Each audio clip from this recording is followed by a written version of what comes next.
Alright, so I looked up a whole bunch of stuff about this game. There's not many people chatting about how to do everything, but I learned a little bit more about it.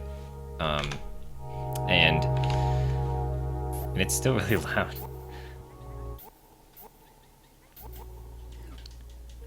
So, last time we played this, we got stuck. And I think it's just because I wasn't looking well enough underground and, that kind of thing. And I heard that there's like an achievement for talking to everyone in town. So I'm just sort of running around. We're gonna try to finish this game up. Perhaps tonight? I don't know. Depends on how close we are to the end. I don't really know. And afterwards, at least Tuesday, we're gonna play Enter the Gungeon.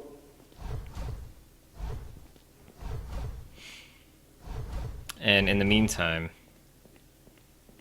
I've had the urge to play, I don't know, some random games on Steam, so we might stream more Dark Souls, we might stream Just Cause or something like that, I don't know. Let's see. If you can switch, can you switch to, you can, during the game. Because there's a challenge in here, I don't know if you can do this right off the bat. Let's see. Yeah. Okay, so I heard there's a trick to this. Basically what you have to do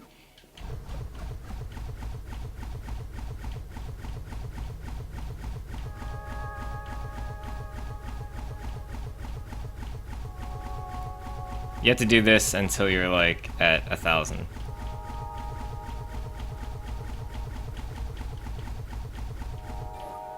Alright, so there's a way to do this.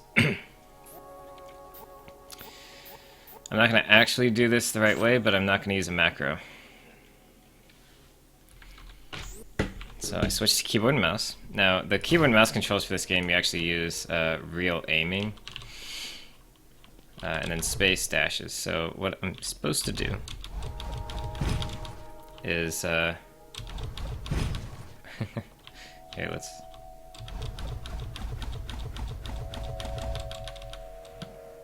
Right, so I don't want to do it too fast, right?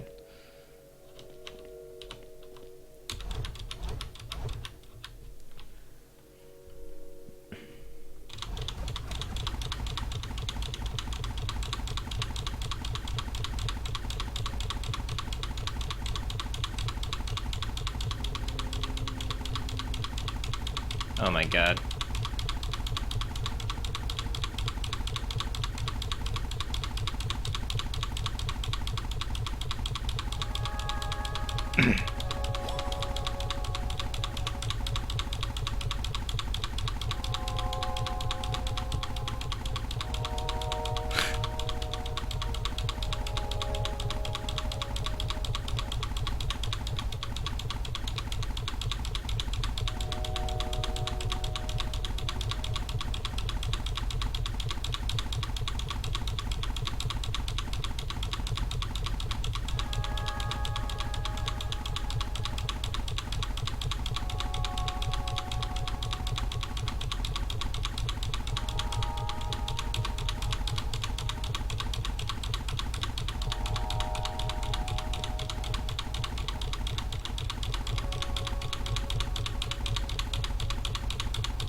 Alright.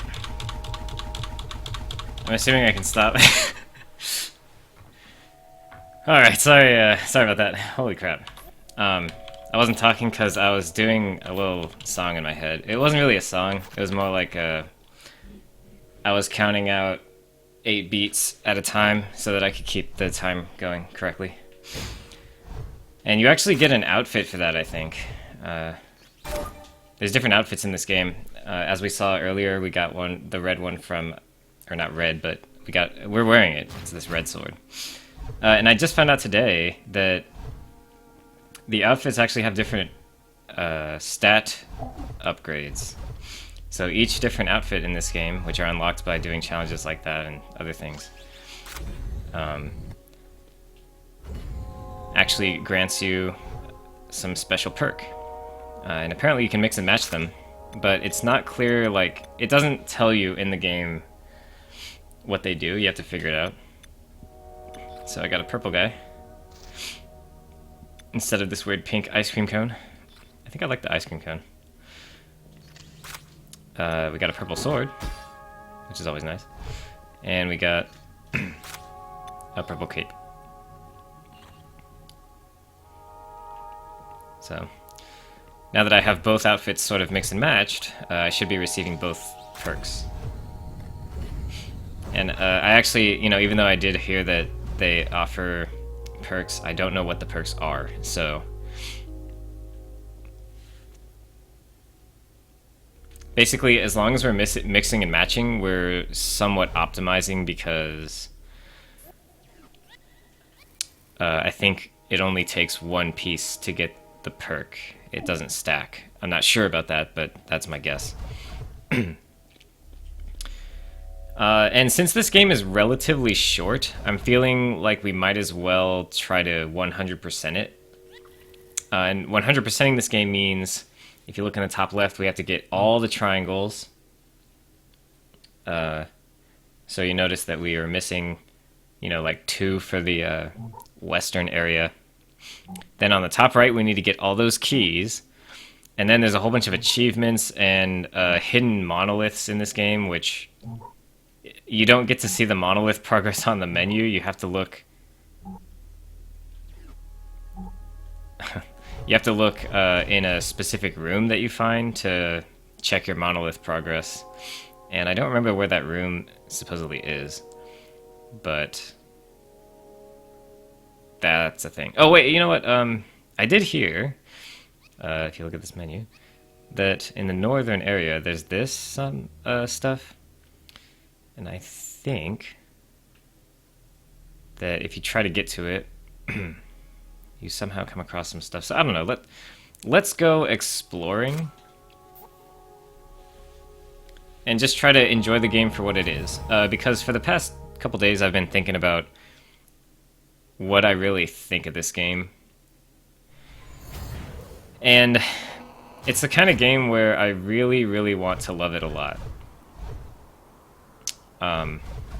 But unfortunately it's sort of... it's not like it falls short of my expectations, but it's just that it's really hard to explain it, I guess. It's got its own set of issues. For instance, the map doesn't show me where I actually am. So I'm actually like over here or something, but it doesn't show me that. It's like weird little things.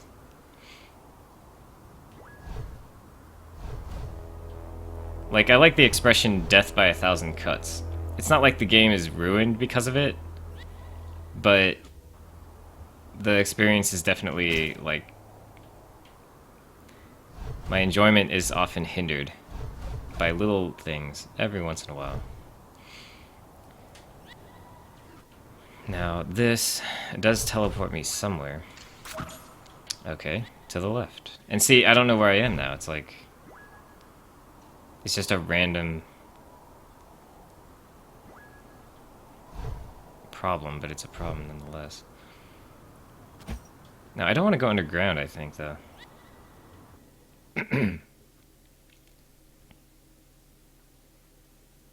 Or do I?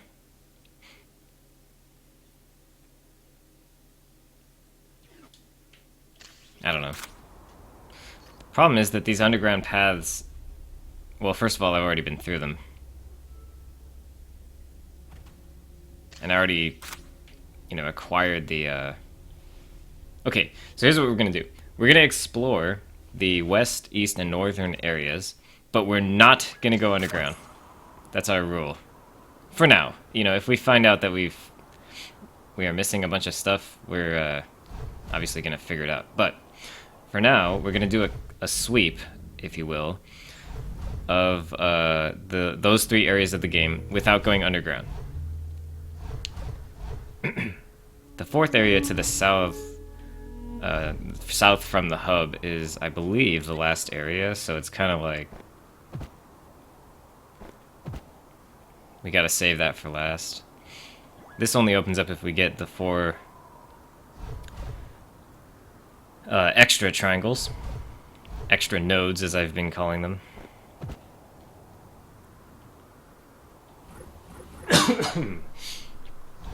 And just like the regular nodes, they are hidden in the world. The only problem is they are much more hidden. Much more.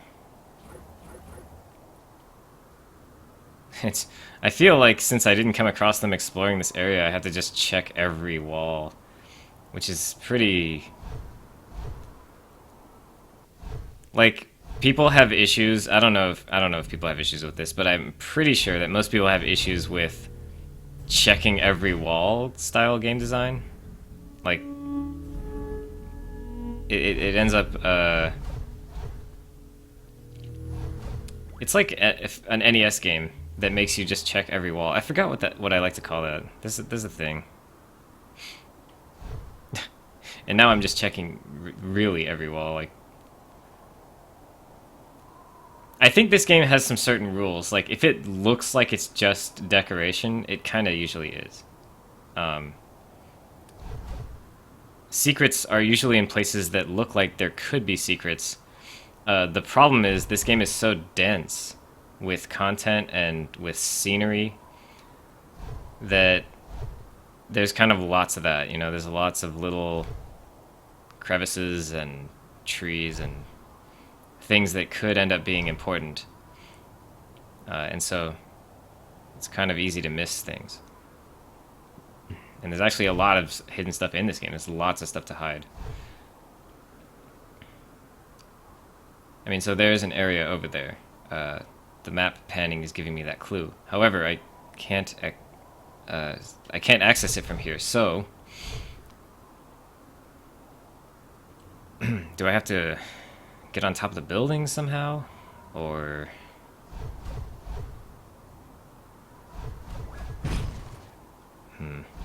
We'll come back to that idea if it so happens to be the case that we miss everything on the way down here.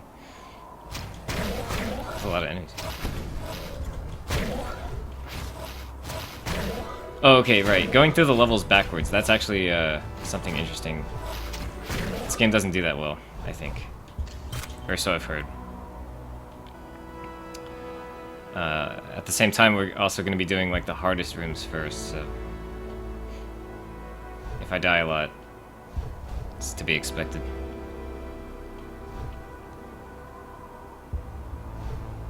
This game's quite punishing. Even normal encounters can cause very quick deaths. We learned that the hard way. Oh. Wait, okay, so that looks like I didn't... Oops, I just sat down. Yeah, this is the time to sit.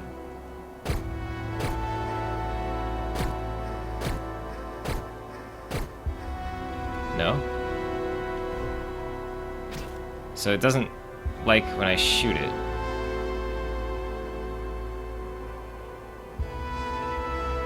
What's the deal with that? Maybe I gotta get to it a different way? Maybe I already solved that. I don't know.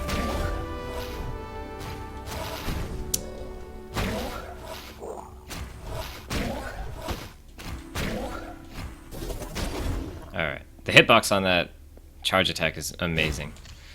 Phenomenal. Oh man, it's I know this asset is used in other places, but the fact that it's sitting right here makes me so uncomfortable. It's like, there's gotta be something back there.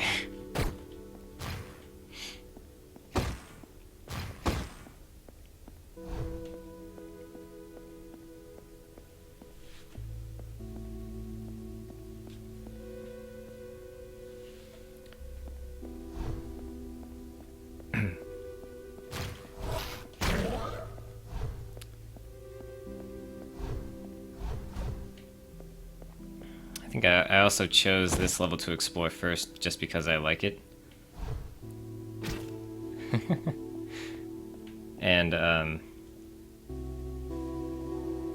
Granddad. The other levels are a little more, like, packed, dense with, art assets and things. I felt like this one was a little more balanced. And therefore more interesting to explore, in my opinion. How's it going, Game Master David?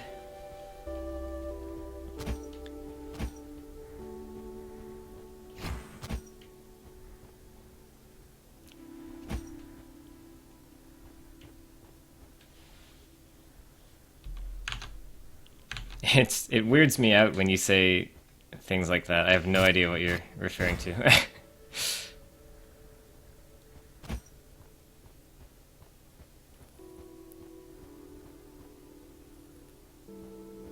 This looks like a great battle once took place.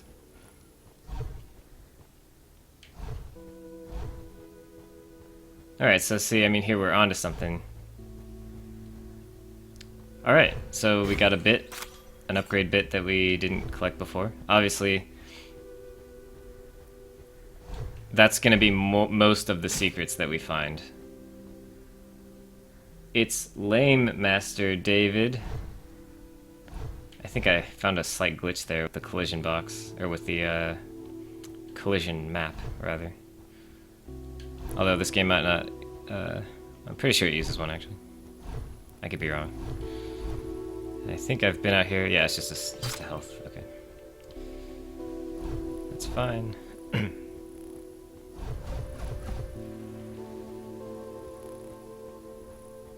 See, like some of these secrets you can kind of see. Oh wow, I missed that one too.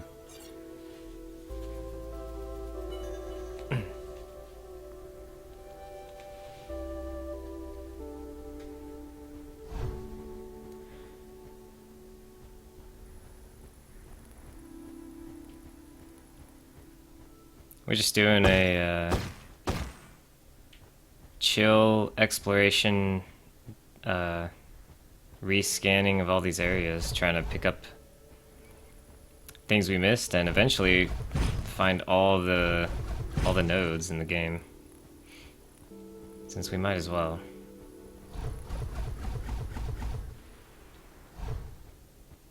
Might as well go through the trouble.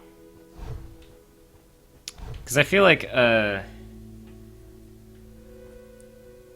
with a game like this... Sorry. With a game like this that's so focused on, secrets and, collecting nodes and observing the world fully, it would be unfair, oops, to beat the game without seeing everything. It kind of defeats the purpose, in my opinion, to just rush through and, you know, essentially skip content. I would do that for other games. I mean, if I felt like there wasn't really a need to collect all the flags in Assassin's Creed, then I won't. But this is the game to explore fully, I think. And even if I'm not enjoying it 100%,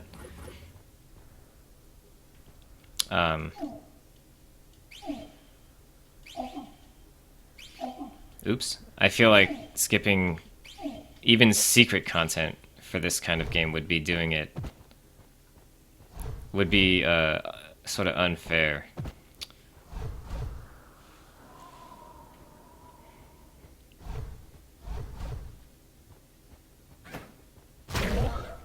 And I guess what that means is that there's really games to me that I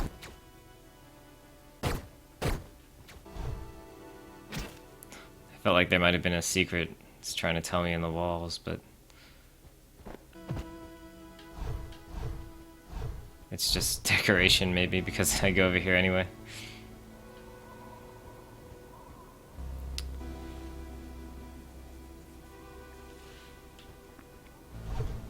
Well, man, this is not easy. Oh, a deer.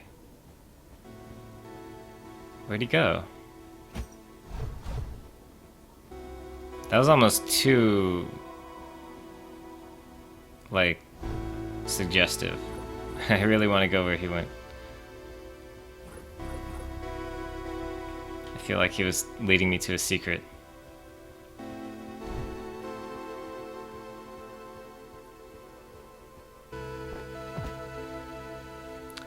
Hey, Anarchy, how's it going? How you doing on this fine evening?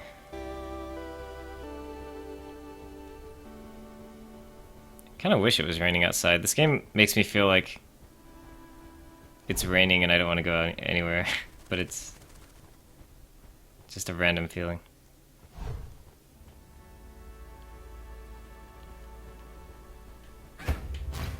Ugh, God, I'm bad.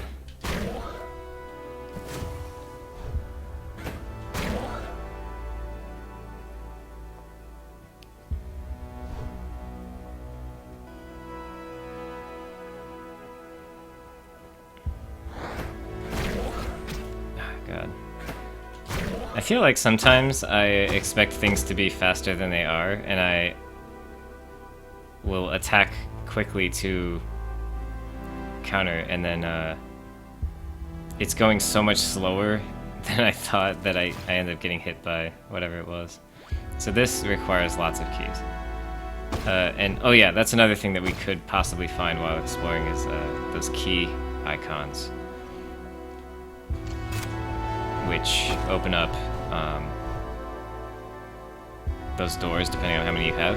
And oh yeah, there's also secrets within secrets, so I might have been doing a bad job of exploring even in this short time that we've been doing it here. I'm pretty sure I've been back here, but I just forgot what's over here. Yeah, we've been through there. Hopefully there's not a whole bunch of secrets in there. You saw I was playing Left 4 Dead.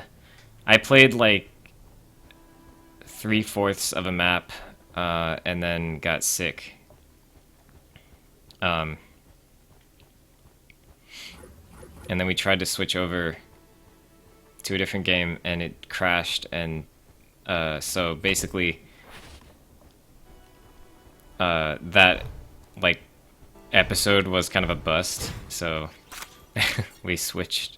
I just stopped for a while and ate, and then switched back to the normal schedule or the normal programming, regularly scheduled program. So yeah, first-person games and tiredness and all that definitely make me like physically ill. It's really difficult. So no more impromptu Left 4 Dead. At least not for the stream. As much as I like that game.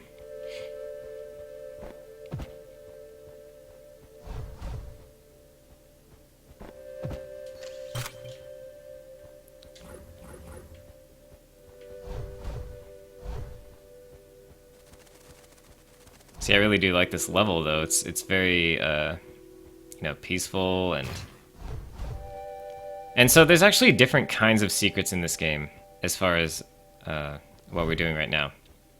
There's the, oh look, a hidden wall through the, you know, a hidden passage through the wall. There's that. There's also, like, there's a button behind this art. And so, like, you have to go behind the pillar and find the button, and the button will activate a platform or something, which is what we just saw a second ago.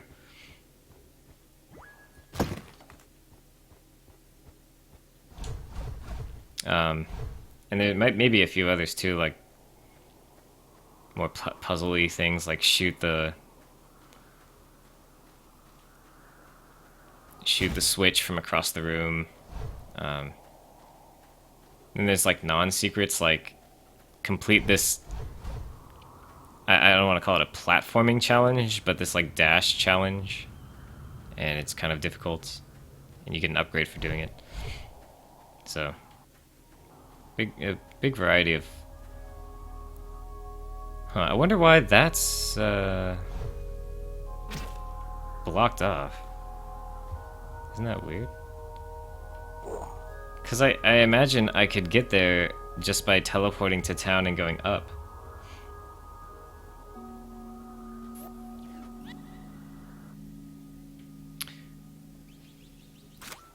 Oh, Charlie Murder, yeah. The thing about that... Wait, so the thing about that game... And I'm not 100% sure on this, actually. Oh, I was wasting some bandwidth there. Whatever. It's not like I'm limited. Right, so I would play Charlie Murder. But it's on Xbox Live Arcade. And as of right now, that would be impossible for me to stream in my current setup situation here. So I will keep it on the list, but it's not something that's going to happen in the current setup. It'll be like a Season 2 game. So.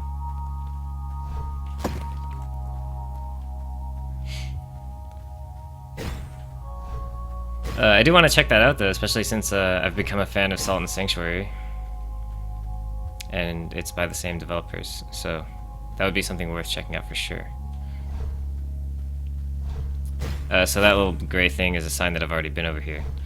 Although, you always gotta make sure with these kind of games.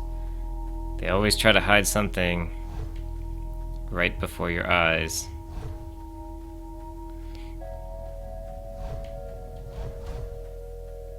And I'm being obnoxiously thorough, but it's because there's so much stuff that it's... There's like no way I'm not missing things, and you know, you have to just find it somehow. Did I just go through those blocks? I feel like I'm inside blocks, because look, I can collide. See where my head is? It's in between blocks right now.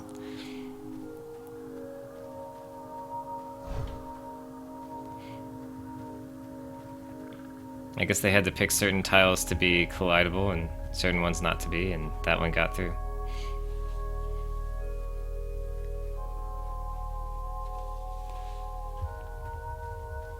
If it's on PC, then I'll have to play that. I'm just not sure. The Wikipedia just said Xbox, so I have to like see if it's on PC.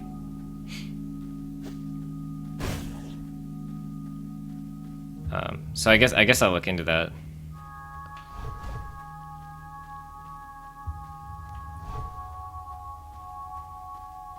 But in any case, we do have. Let's see. Depending on when we finish this up, we do have possibly a day or two that's going to be empty, and then we're going to have Enter the Gungeon on the list, which I'm really looking forward to because it looks good. It looks like really good, actually. Check Steam for Charlie Murder? Okay. Yeah, if it's there, then I'll put it on the list for sure.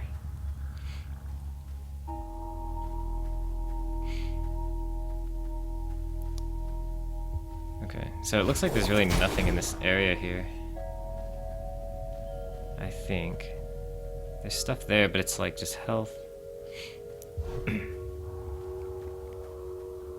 And I was just here. So there you go. I mean, gosh, I explored a lot of this area, at least pre-teleporter. I think I just went backwards from it, and only found some upgrade bits. Upgrades. When what we're really looking for are triangles, triangle nodes. So So this is going to be challenging. I think they're very well hidden, apparently. Or I'm just not looking about it in the right way. When is English Dark Souls 3? Dark Souls 3 International and PC version, meaning English, comes out on April 12th. But in North America, it's going to be the afternoon of the 11th when it actually unlocks. So it'll be next Monday, a week from Monday, is when I believe I'll be able to start playing it. And anyone watching can start playing it. And feel free to play it. If you're going to play that game, you do not have to check in here. Because I understand that everyone wants their own experience. So I already got this obelisk, and that's what I was referring to. There's like a bunch of those that you have to collect as well. Triangles, the most elusive shape. And often the most important in video games. Considering that many games are made possible through triangles.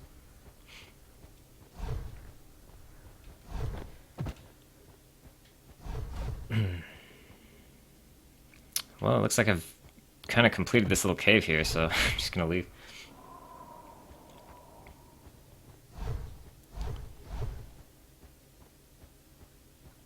Yeah, I mean, this is one of those games where it's like, yeah, I'm collecting the triangles and the rectangles to get more points. Not really points, but like, I'm getting further by collecting triangles. And I can't really explain anything else about it. That's the whole story. And obviously there is a cryptic story going on when you actually play this. But the gameplay experience doesn't overlap with that story that you get. It's mostly, you know, you're playing through the game and doing things for your own reasons. For pure gameplay reasons, I guess. And so it ends up being kind of silly sounding.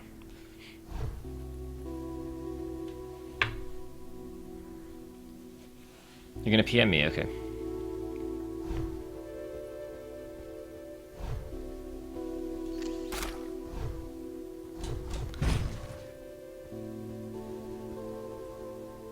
I will respond, but I'm gonna check it here in a minute.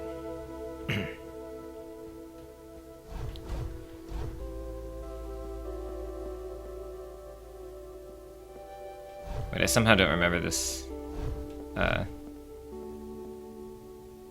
this scene. I guess I could just have a really horrible memory. That's possible as well. You had to leave because PS4.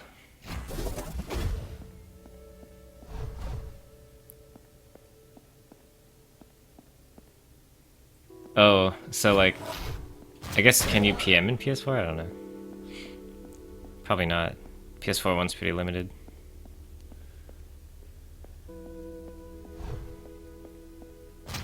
Okay, I'm back here. All right.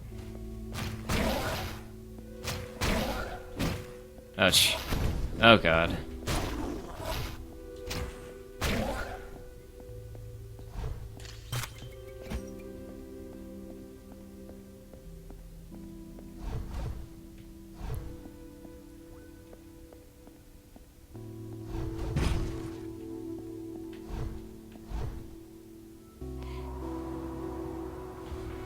Alright, just a sec.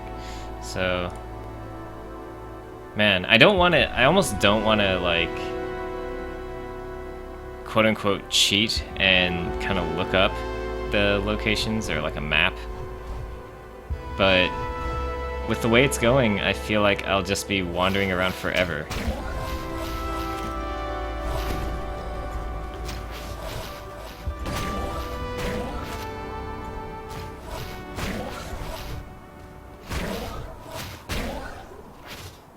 Because it's just not, I'm not making progress.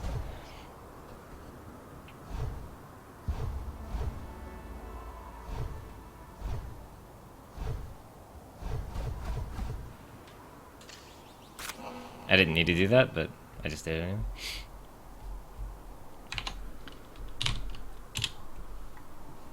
anyway.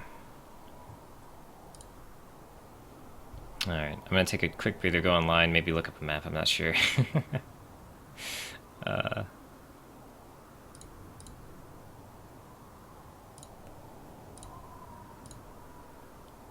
feel pretty messed up. Like,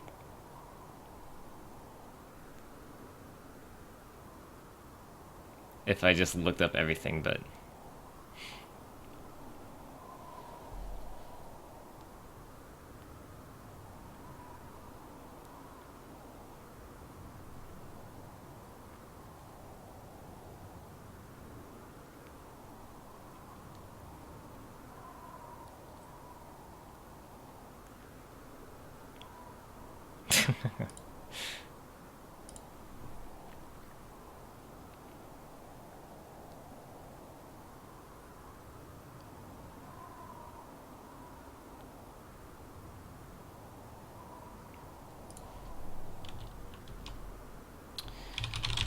So, let's see. I'm actually gonna look up a map. Yes, I am being a shitty gamer. But I am literally not making any progress. So, what I'm gonna do is look up a map that has all the location nodes on it. But they don't explain how to get them. Oh my god, yeah. And I'm looking at it right now, right? And it feels like fine, you know, don't tell me how to get them. But when I look at the map, it's like so obscure that I don't think it even helps at all.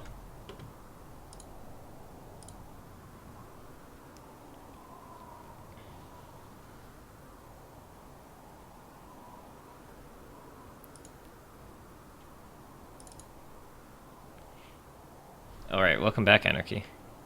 Yeah, I got your message.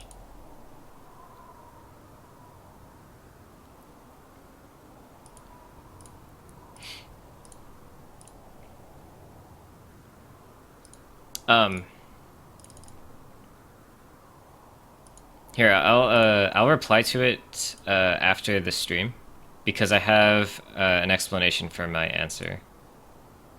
So, or basically, here, I'll say it this way, like, for now, this is all I'm gonna say, is that I'm gonna do both, like, co-op slash summon sign gameplay and solo gameplay. So I'll be doing both. So, like, during certain parts of the playthrough, I will be just making progress, and during certain parts of the stream or the weeks that I'm playing it, I will be doing co-op summons or doing summon sign invasion style, or you know, whatever it happens to be, duels. You know, the Covenant's in there. I don't want to say too much about them, but so yeah, we'll be doing both multiplayer and single player for my stream. So if you're playing through it, for instance, and I'm at the point of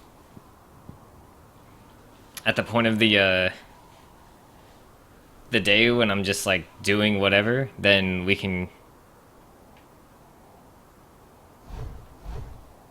do some co-op bosses or something like that. But mainly I want to be doing like the Covenants on stream with co-op, so that would be interesting. Once the game comes out, we'll talk more about it, because there's some Covenants that I think will be really cool for co-op stream play. So, well, I looked up a map, and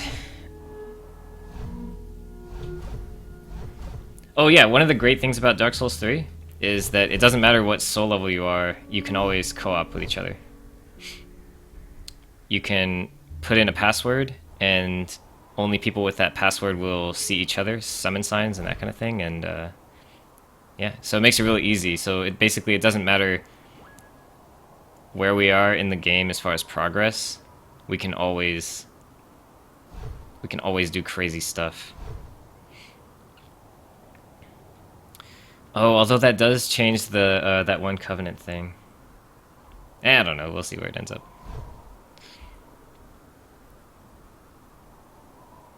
Plus, if the game turns out good, then you know we can make multiple characters, that kind of thing. So, man, I'm at the point where it's like, oh, I got a new node. Nice. It's like you find a secret in this game, and you're like, oh yeah, a secret. Oh, more. Yes. Okay, this is what we want. The big secrets. Giant staircase. Oh no, I'm on a tree.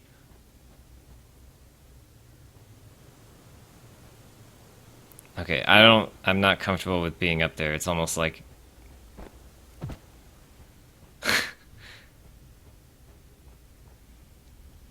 definitely should do more than one DS3 streams. Oh yeah.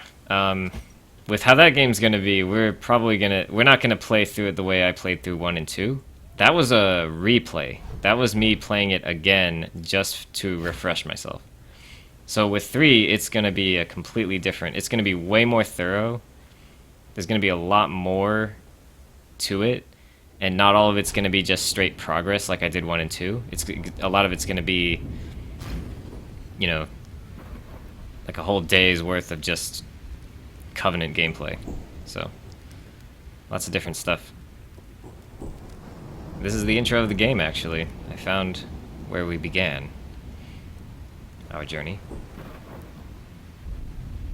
We might even do multiple characters of Dark Souls 3. And in fact, actually, you know, I've been craving Dark Souls 2 a little bit. We might be looking towards streaming attempts at platinuming Dark Souls 2 Scholar. I have a platinum on the first version, but I don't have platinum on Scholar, so I almost want to finish that just for the sake of it.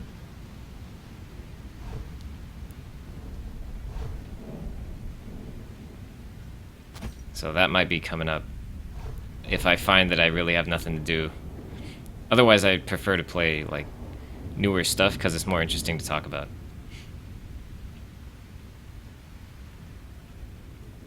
So I mean, I found this area, but it's almost like, what's the point of being here? Because this is just gonna end up back at the home.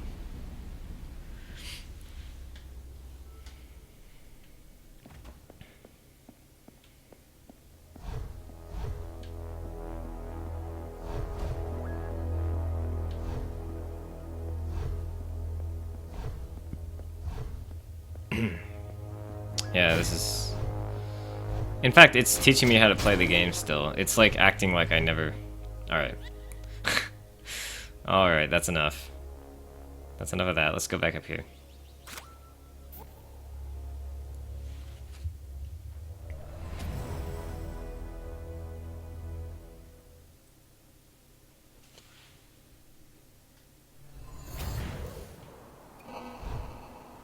Yeah, DS3 is going to be super exciting.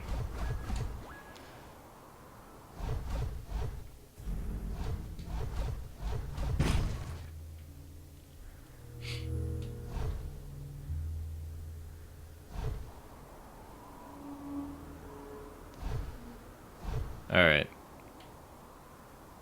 I think I found that by going down here. Yeah. You'll be back later tonight. How long is the stream going to be? It's going to be at least a couple hours, so you've got another hour, possibly another 2.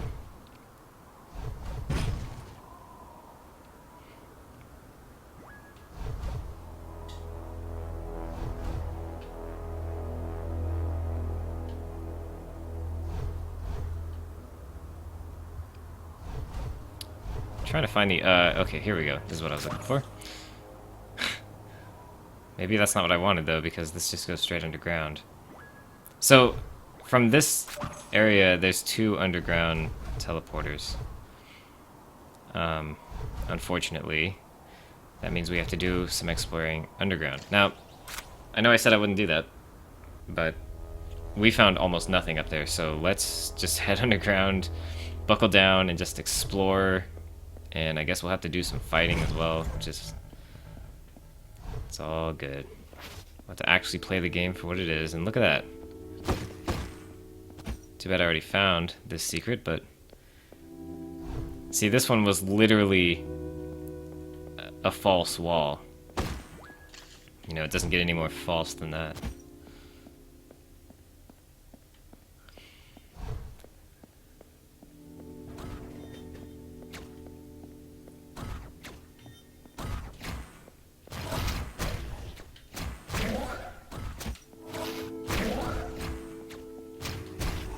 Alright. Yeah, it's... I guess it would kind of be dull if none of the enemies respawned and I just had to like wander through the area. But at the same time, it kind of feels cheap that I have to redo all the challenges that I'd already completed going through here.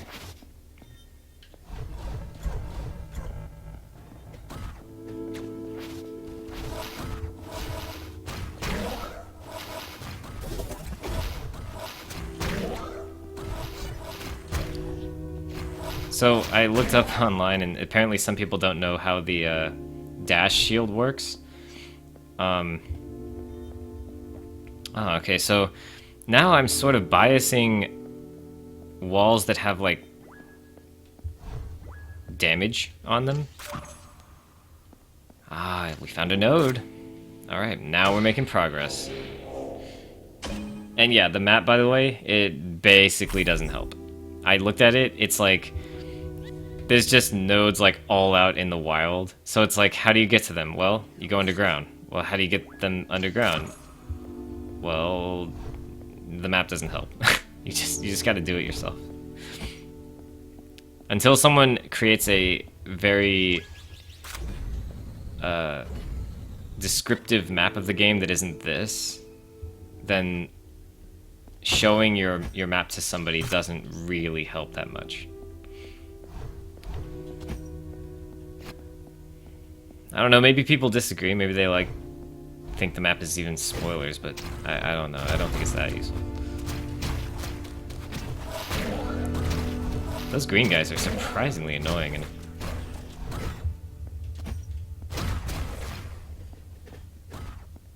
I've noticed even from earlier days playing this, those green guys can really be annoying. Whoops. Alright, so the way the shield works, it only activates if you dash when a projectile is near you. Okay, that is the stipulation. You have to be near a projectile, very near, and then you dash once that condition is true. Oh, another damaged wall to a bit. Nice. So that makes the projectile shield dash quite limited in functionality, although it's sort of more passive than other abilities.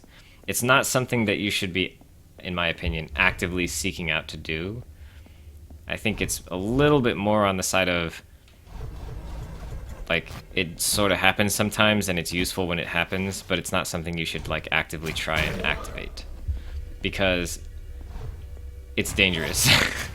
So if you mess up, you know, you pretty much put yourself at a very high risk to take damage if you mess up, so.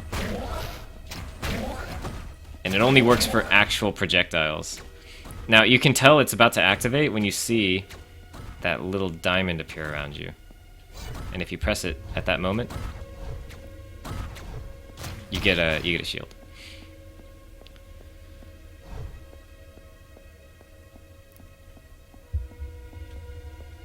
The only reason I'm describing that is because apparently it's unclear, as are many things in this game, so it's not really surprising that people didn't understand it at first.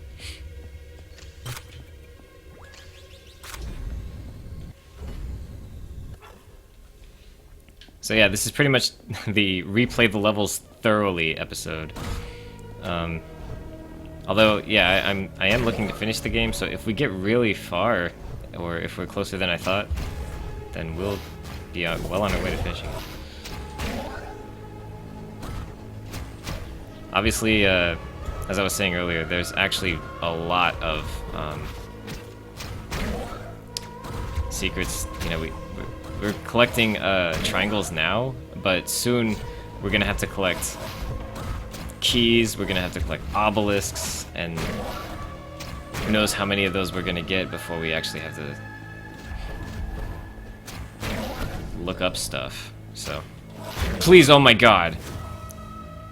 Okay, that's something that it's... I think that was an annoying thing that just happened there. So, I think what happened was I was attacking, I did a 2-hit combo and then I got hit.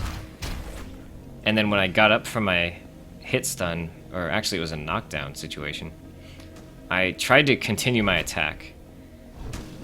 And what ended up happening was I had a delay. I couldn't attack right away. So I feel as if it stored which part of the combo I was in when I fell down, and then remembered when I got up. Either that or I just suck really bad. So I don't know, it could be one or the other. And I think that's unfair because if I do 1, 2 and then stop, and then walk forward, I can always do 1, 2, right? But when I got knocked down, actually I was explaining it wrong. Basically I did the 3rd hit and then got knocked down, and then I got stuck in the delay between? I'm not sure.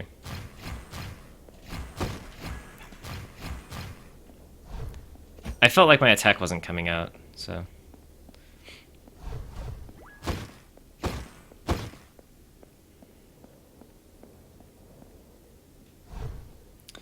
Why would I not go back here?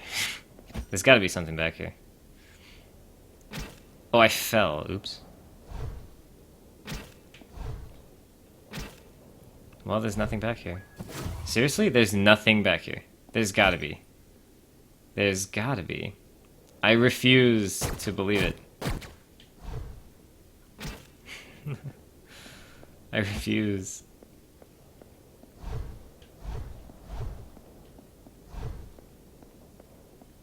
Alright. Apparently there's nothing back there. Let's go ahead and teleport. And this, I believe, counts as like the end of that line, and you end up back here. And it doesn't let you go the other way because that would be the back of a different sequence. Alright. So we actually did get a node there, so let's go underground again. I think this is not the one we took. I think we took the other one. Hopefully. Yeah, looking good. Okay. Let's be just as thorough as we were before.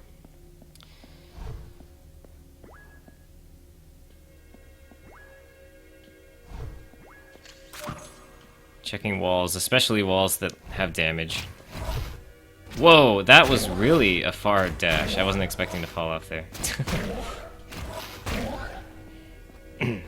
Or it felt far.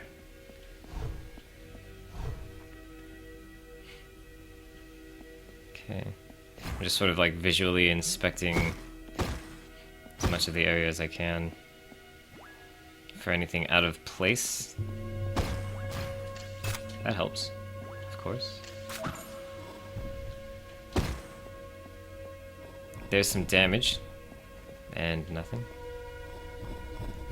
There's damage there as well. Ooh, yeah, that was a tricky one. There's a key. And a teleporter, even. What have we here? Hold on. That teleporter, is it taking me to a new place? It might be. But just to be sure, I'm going to inspect every part of this room. Because I don't want there to be, like, a whole set of secrets I missed here. Okay, I think we can go. Oh, it blocks you off. So this must be the regular path then here.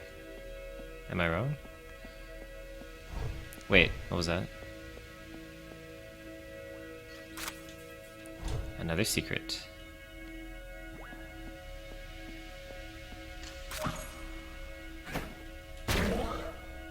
Alright. Definitely making progress now. Oops.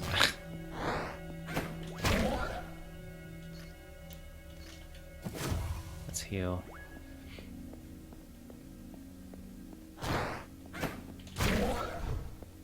Oh, that's the sound they make when they dodge you, I think. Or something.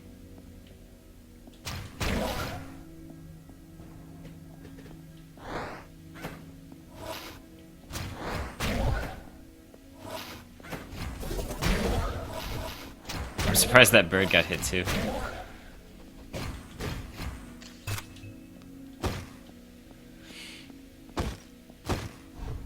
Alright, got a bit, and it looks like there might even be more to this if I keep going. Or if there happens to be more false walls, which seems to be like every secret so far.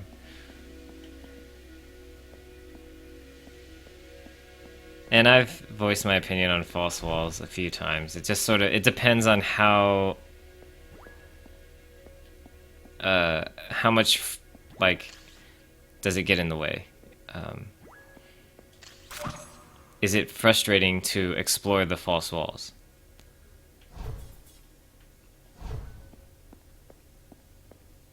And in this game, it's not frustrating, but it's not for free either.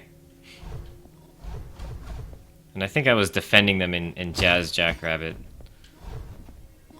So they're not. I don't think they're bad here either. Like it's not really that obnoxious to explore the false walls. And I think what I'm noticing is that there's kind of a hint for most of them.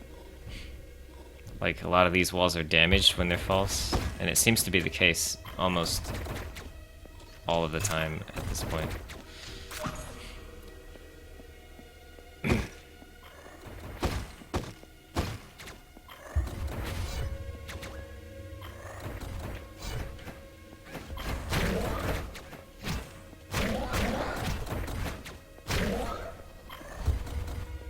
When it gets annoying is when there's like combat and inspecting at the same time.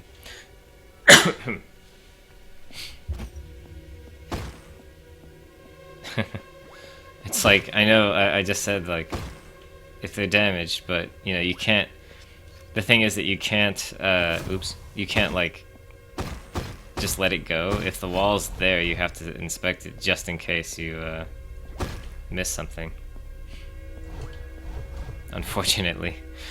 And I guess that's really more what you should hate if you hate false walls, is the idea that once one is found, it means that you can't go another step without inspecting every single wall, because of the promise that there are indeed false walls everywhere, or whatever. So what's the deal with this door here? Why can I go all the way through this room if there's a door right there?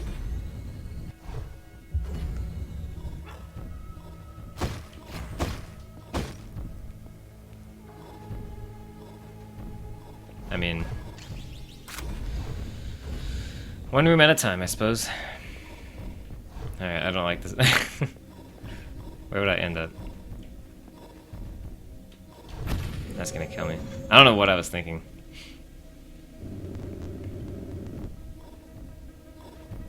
Oh wow, that's my checkpoint, huh?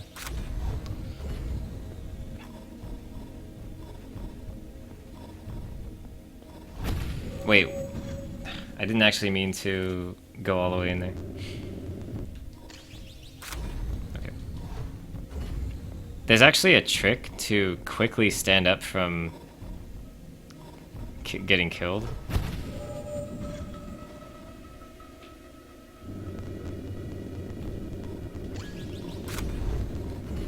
But I can't really demonstrate it since when I die there, there's...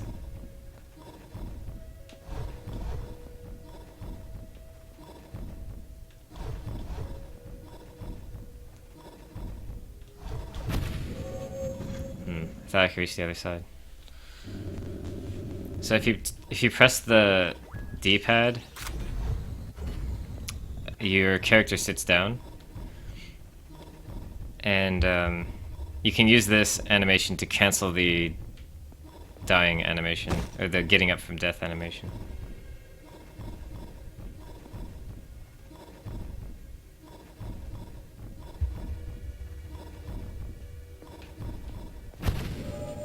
Man, how am I gonna get through there? I'm really... It might look really, really stupid, and it kind of is, but I feel like I should be able to do this. And I also feel like it's not as easy as it looks.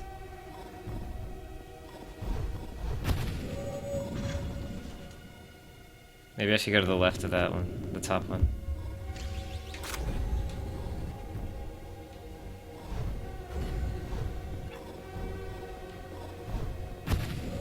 Oh, actually I had free room over there to just get up and go.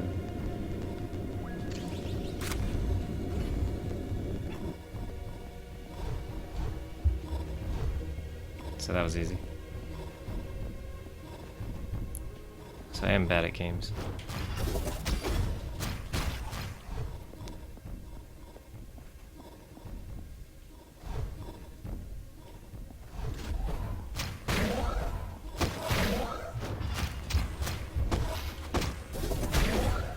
Nice. So this, all it did was activate something at one point in time. The problem is I still have to explore over here because I may have missed secrets and whatnot. So it doesn't matter if it's already been activated, I still have to retrace my steps. But now that I know it's easy. Whew. Probably to unlock that door. I don't know. Whoa! I forgot that I was doing a little death trap here.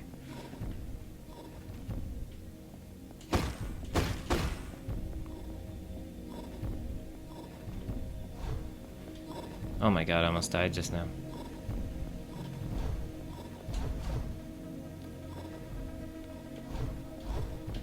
Okay, there's probably nothing back there. I should just stop trying.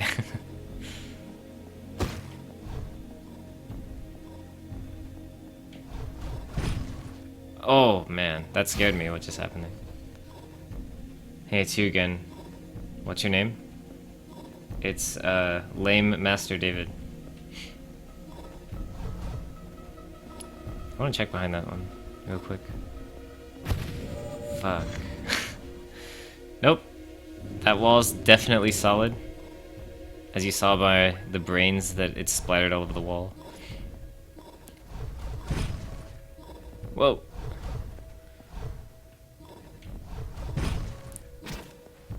What the hell? Whoa!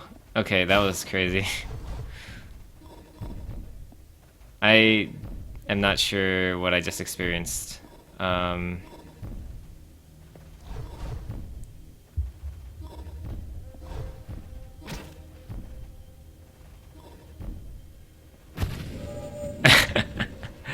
So, David. It's David. Oh. I figured out, like, kind of a clip you can do there. But it seems to be not useful because it got me killed. Oops. Dang it.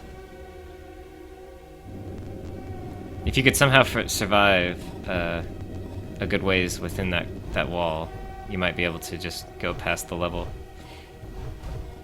Or some of the level. You basically just, all you have to do is get crushed by that middle block.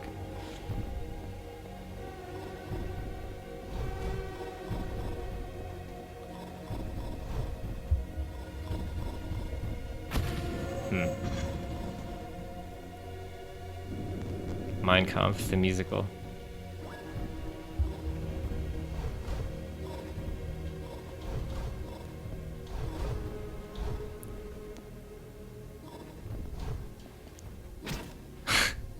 There it is again. Oops. God dang it. Alright, okay. Let's actually try to get through. The thing is that I'm like half trying to do it and half trying to find stuff, and so I'm not really focusing all the way on surviving.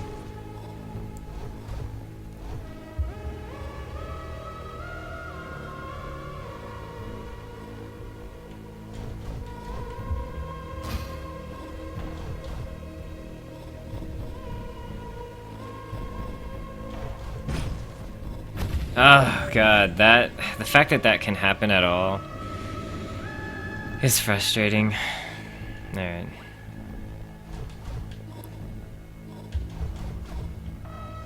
I know it happens for decent reasoning, but it just isn't fun when it does. Oh, that was gross.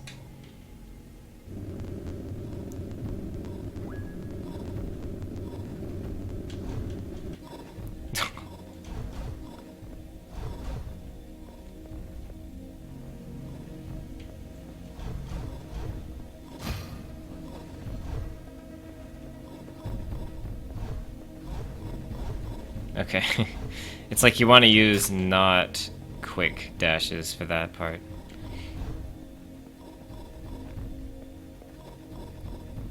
Seriously? Oh my god. Why would they... I'm not sure what I'm experiencing there either. There's like a hole in the wall, but there's nothing in it. I think. That's even more depressing than actual secrets in the walls.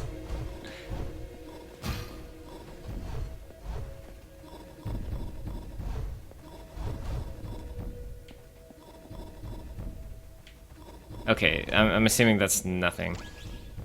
Let's just pick this up and move on from this blasted room. Oh, we're still in the same room. If we die, we have to go back.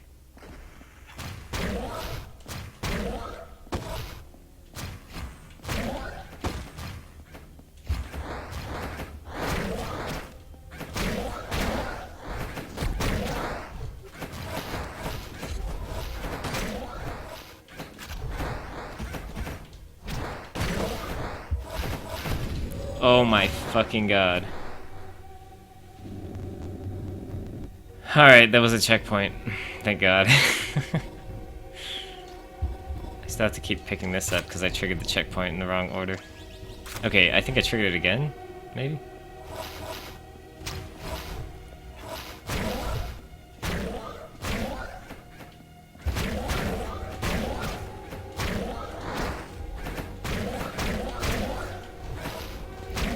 Alright. Holy mother. Ooh, that was good. It's all worth it.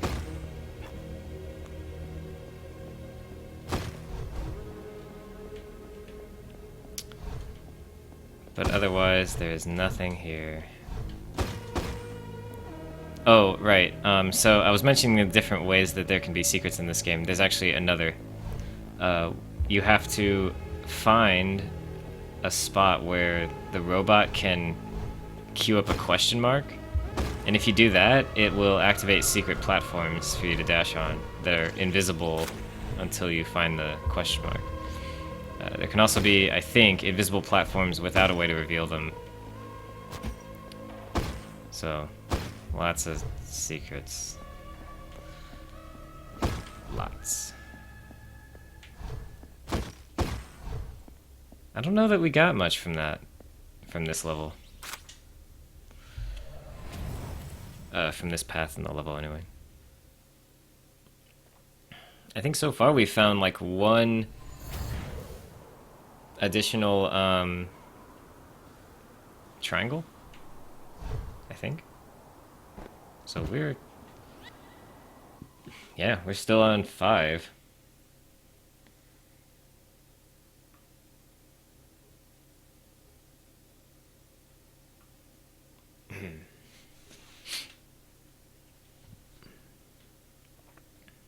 There's plenty more. Well...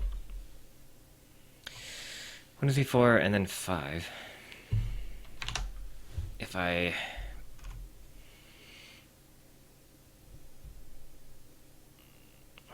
if I look at the maps, let's see, we got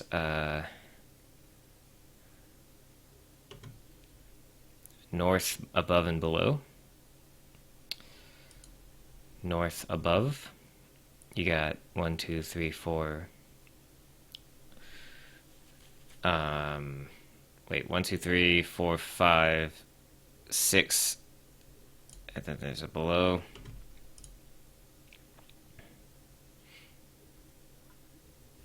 Wait, is that what that is? I am a freaking idiot. That's below. This is underground. This is above ground.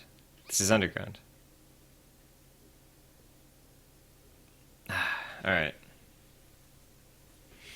I just now understood that. And I think the reason I was confused is because the node locations are indicated on both. So I know it's obvious. I know. It's so obvious, I know. But when I look at it myself, it didn't read that way for me. So I'm sure there are more frustrating things in the world, but that was probably frustrating. 1, 2, 3, 4. 1, 2, 3, 4, 5, 6, 7. I'm like, ugh, God, it's so crazy that I had to do this. So I got that one. I got 1, 2. Apparently I missed one. I missed 2, and they were like in the rooms that I've been in. Wait, what? What?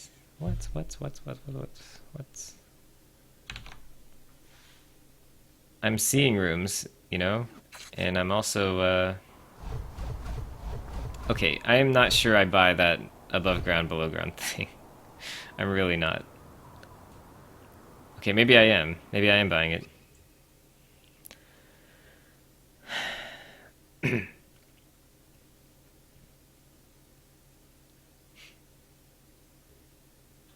But not completely. I'm so... Are these the elevators, the squares, then? Then what are these? Oh, it just doesn't make sense. Okay, so how do I get there? Like, how do I get to this area underground?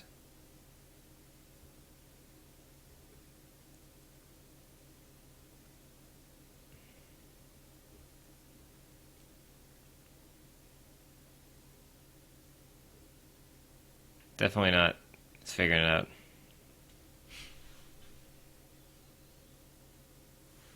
Oh my god, it's like I'm seeing stuff and it doesn't make sense. Like this thing, does that connect to something or what? Is it this? Then what is this?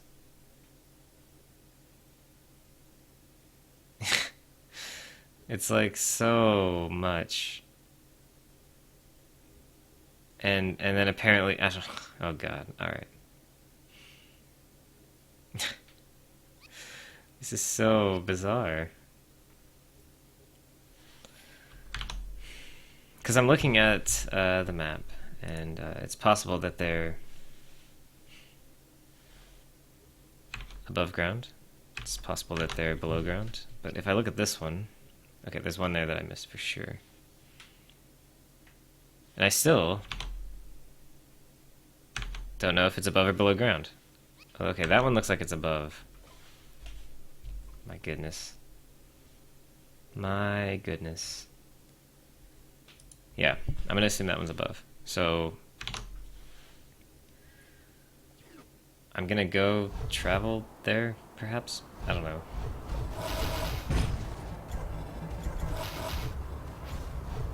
Here's one that's like kind of clearly on the map, and it looks as if the map location implies how to get it. So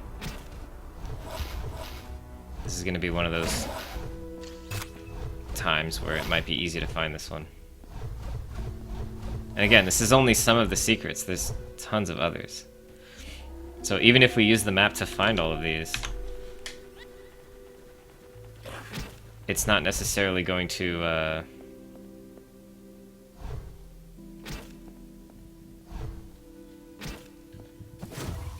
help us 100% the game. And now I don't know what to do. Wait. If I look at the map, I'm underground here. And I've already passed the location I was looking for. But if I go here, then I'm here. Alright. So this door is that door at the top of the map. See, if the map matches the world, why can't they put the player at the location that he's at? The player icon on the map, rather. Jeez, dogs are the worst thing ever in games. We can't go over there.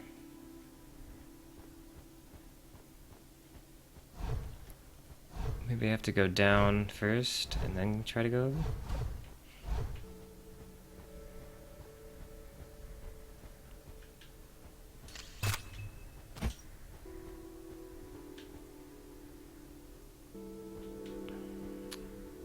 Maybe it's from here. Go over first and then go up. Then go across. I feel like I've been here before.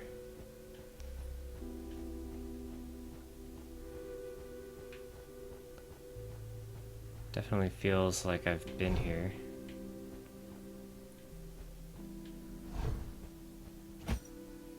And yet on the map, there's a note here.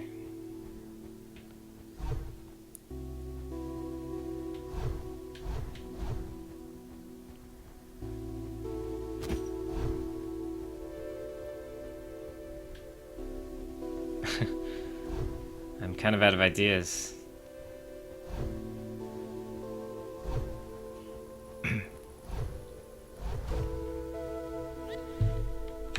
I mean, so much for that.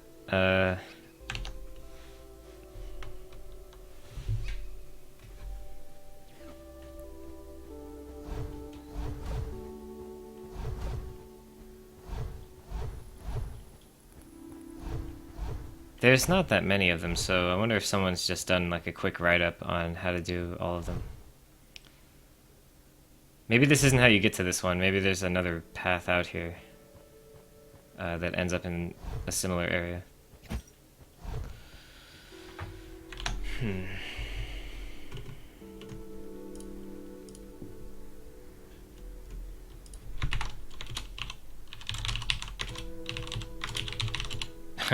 People are calling them cubes?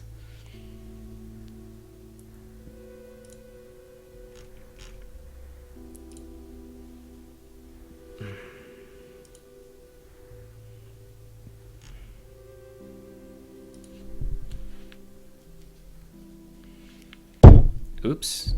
I bet that might have been loud, actually. Something might be loud.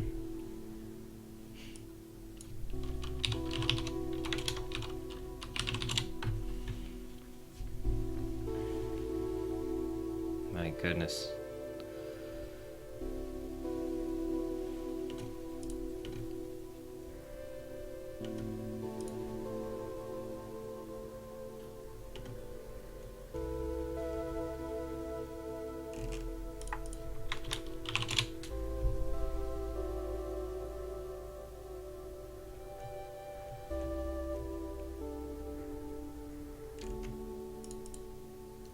I think as close as we're gonna get is this map that explains everything.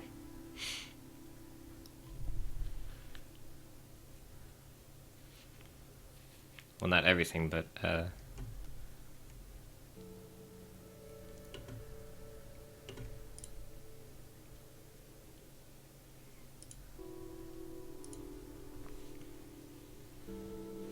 man, my issue is that there's one that shows up right here.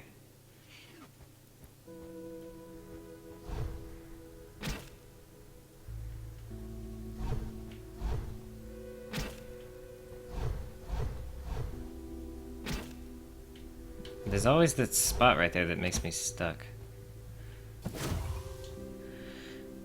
Oh, man.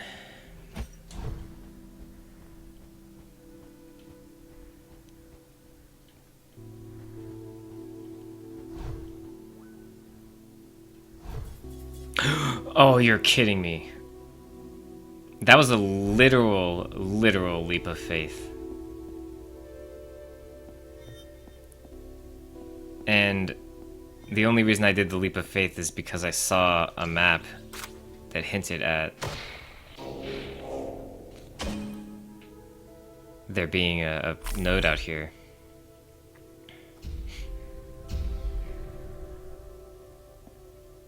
I do not know how I feel about that. Oops.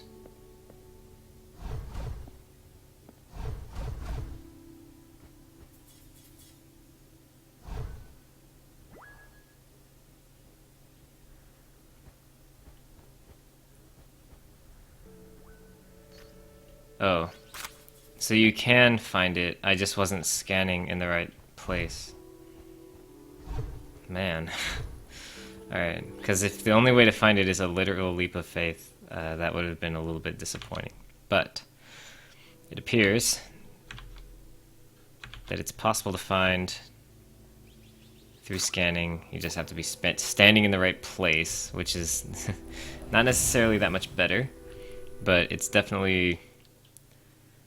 standing in the right place is significantly better than jumping off the right cliff. I'll say that.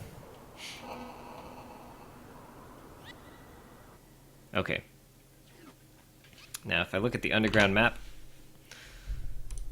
some of these do line up with rooms. Some of them line up with both a room and a not room. So I'm gonna check the upper level now, because I already went through the underground earlier. And I'm going to check in the area where these nodes appear on this helpful guide.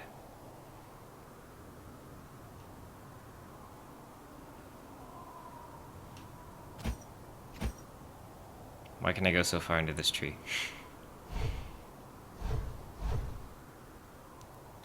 Perhaps for no other reason than to make the game more immersive, or whatever. Again, I can go really far into these trees. It's actually down the stairs. These stairs, not these stairs. So it should be beyond the stairs in this area. Either here or underground.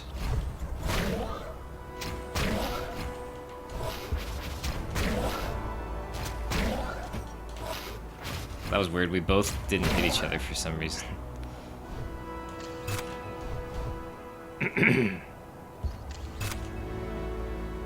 Alright, so what do we got?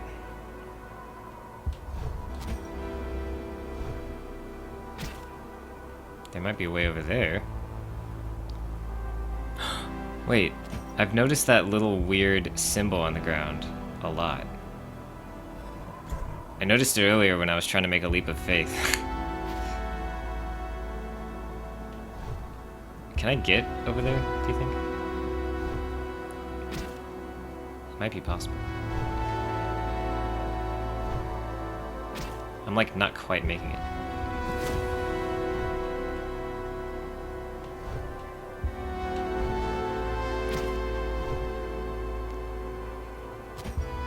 Oh, that's annoying.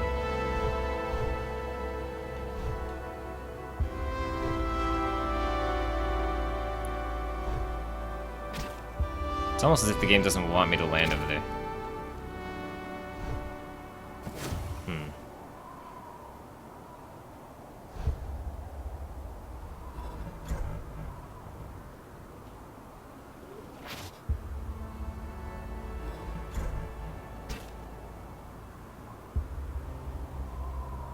That was a weird place to teleport me. Oh yeah, this. What's the deal with this?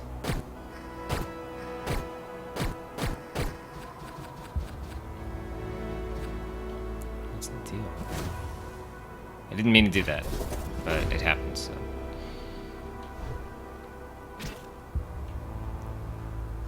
I'm guessing you gotta come from the other side and slash it. Trade beauty secrets?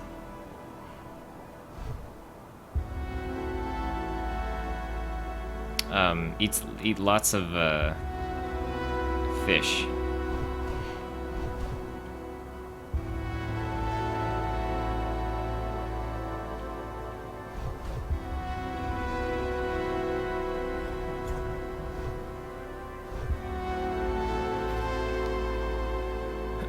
Man, I am again out of ideas, and I've taken a few leaps of faith already. I don't feel like doing too many more of those. Ew, fish is grody? I mean, it is, but like that's it works.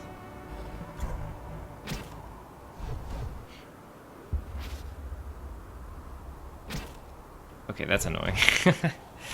Alright, so if I look at the map again, there's one, like, the indicator says that it's at the base of these stairs. So according to the indicator, there may be one in this map, or below us in the underground, but in the same spot. So we'll move on. There's another one that could possibly be on the over map.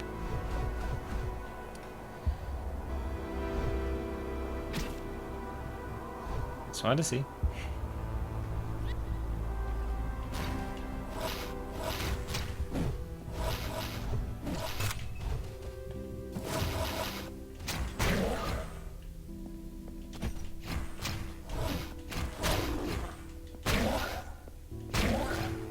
Alright.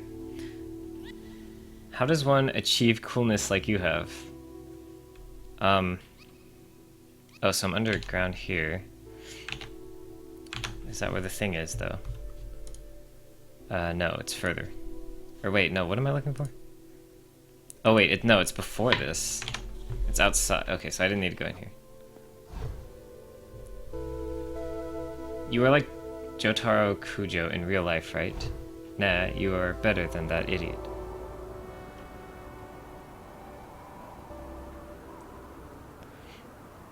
I am scared. Oh wait, no. This is clearly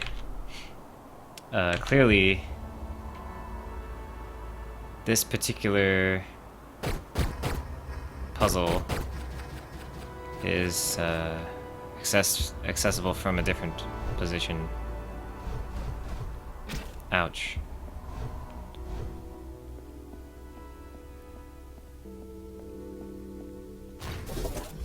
Man, I am...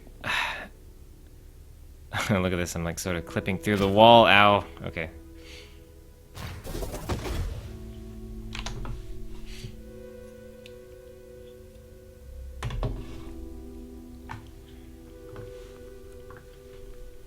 So even with the map, this is becoming quite difficult.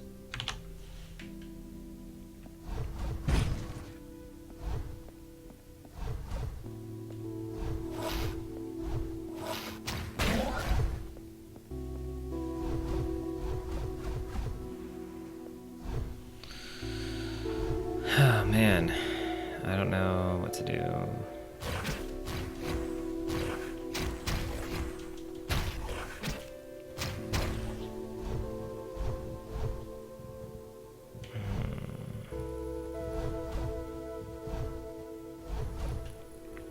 I guess we could go back underground.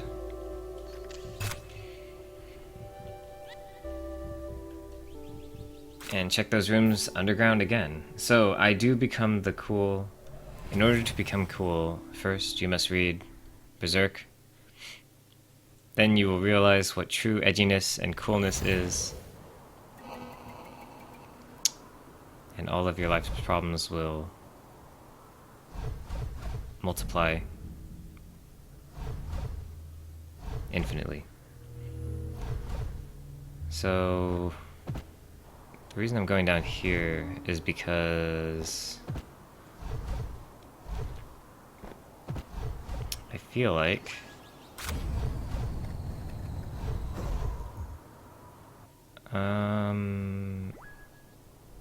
so here's another underground path. Where am I actually? Okay, I'm right there. There's that weird hook thing again.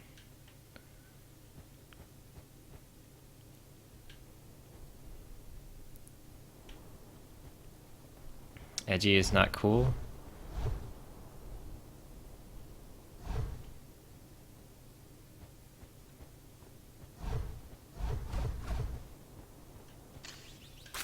It was when I was cool.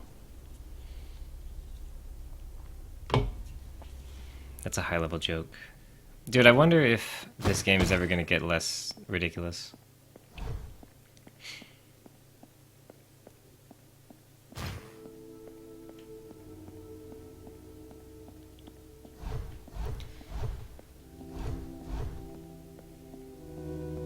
I love when I can't see anything.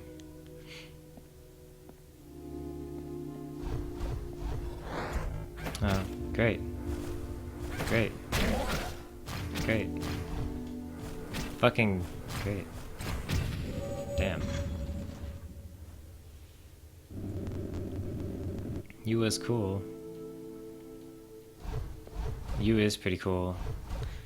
Wow, I managed to avoid the trigger that turned on the lights earlier, so that's a thing.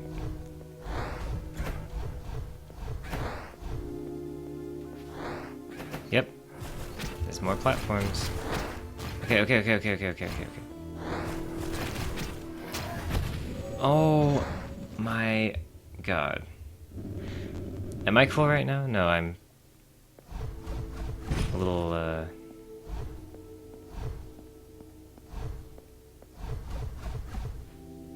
fucking... none of this is cool.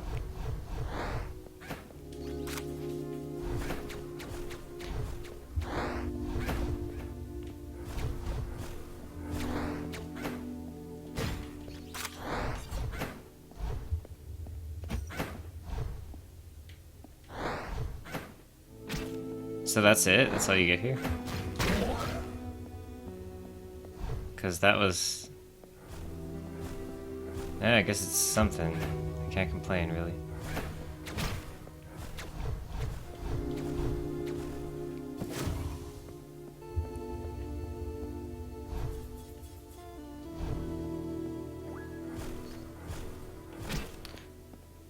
Huh?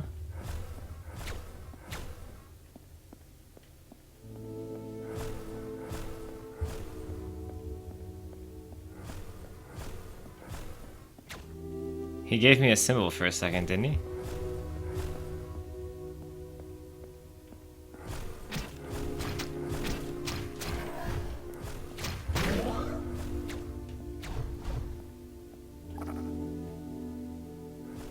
Alright, I gotta trigger a checkpoint in order to preserve my findings. There's one.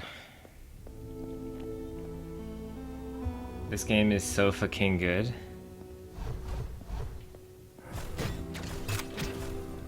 I wonder how you lower those. Do I have to kill everyone? Oh, maybe I do.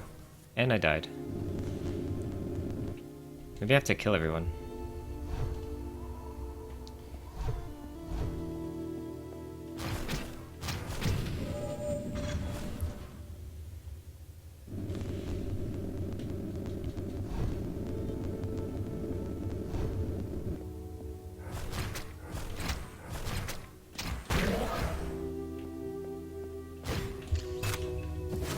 Alright, let's try to execute every last one of these bastards. Ah! Oh god. I always feel like they're going faster than they are. Or I feel like he's gonna accelerate more and he never does.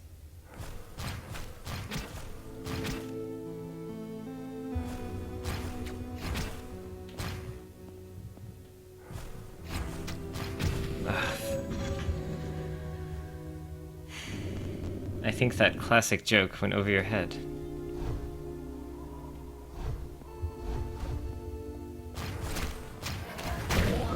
Wow.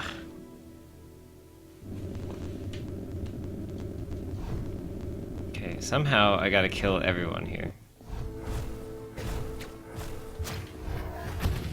Oh my god.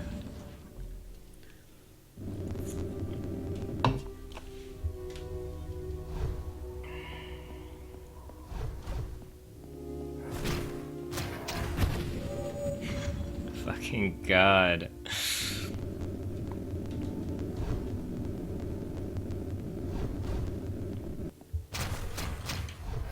Why did they design that square like that? It's so, No, I don't... I can just leave anytime I want to. but I have a suspicion that there is a secret item hidden behind a kill everyone gate. So that's what I'm testing right now. But I fucked up by triggering a fight here.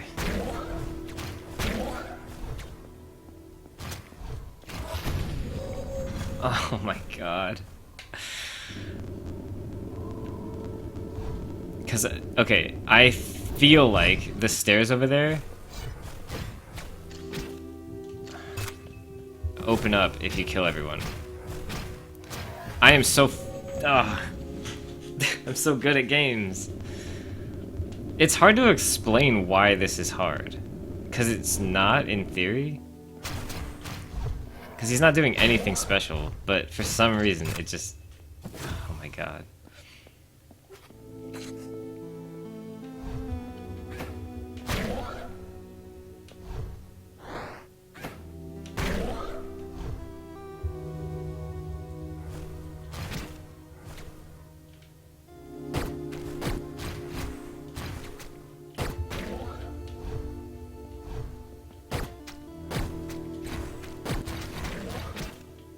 Alright. Was that everyone? Maybe not, hold on.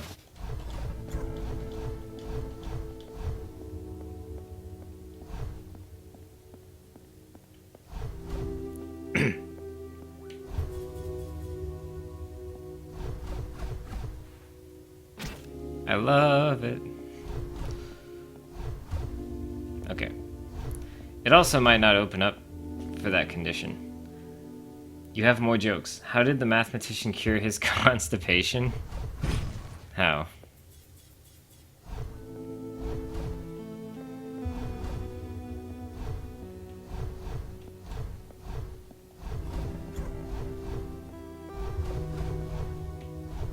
How did the mathematician...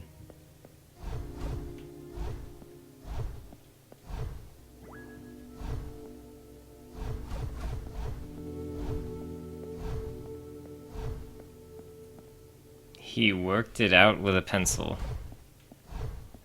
Bravo.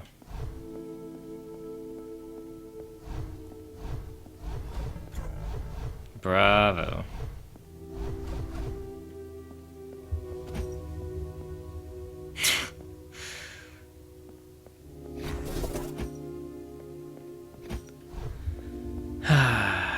I feel like there's a switch or something, I don't know. Or maybe there's just no going down there ever.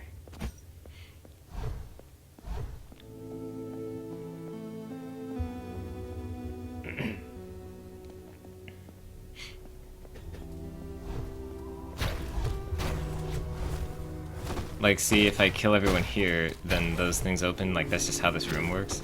Fuck.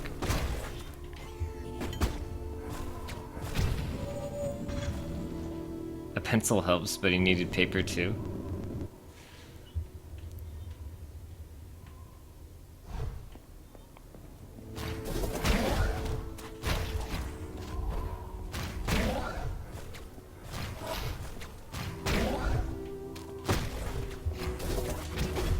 I hate these little things. No! That, for some reason, it felt like my charge wasn't that fast.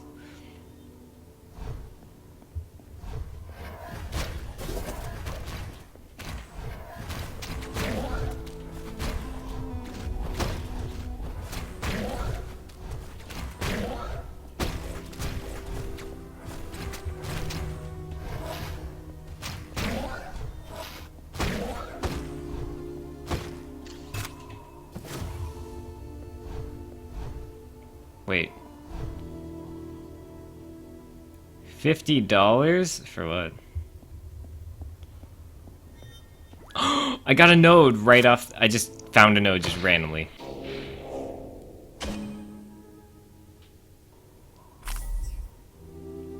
One more node in this area. And then a whole buttload of keys and obelisks everywhere. Okay, so that was that node. And it turns out that it was indeed underground. But also that there's a note in here. Oops. And no idea where it is.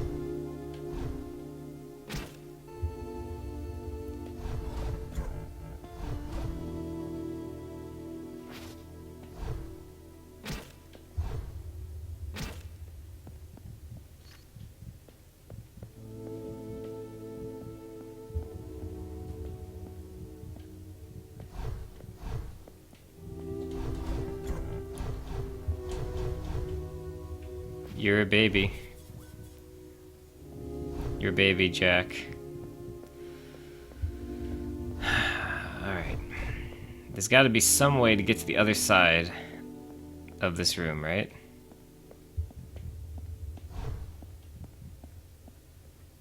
Right?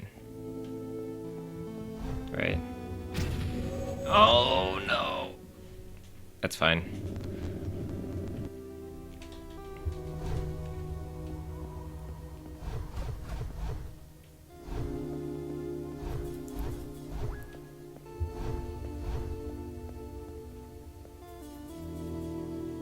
Wait, what?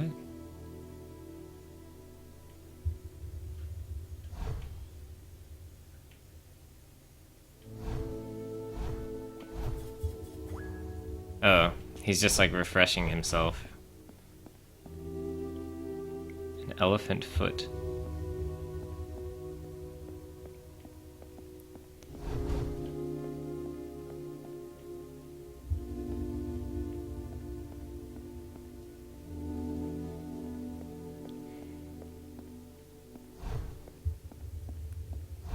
I feel like there's gotta be something more to this room.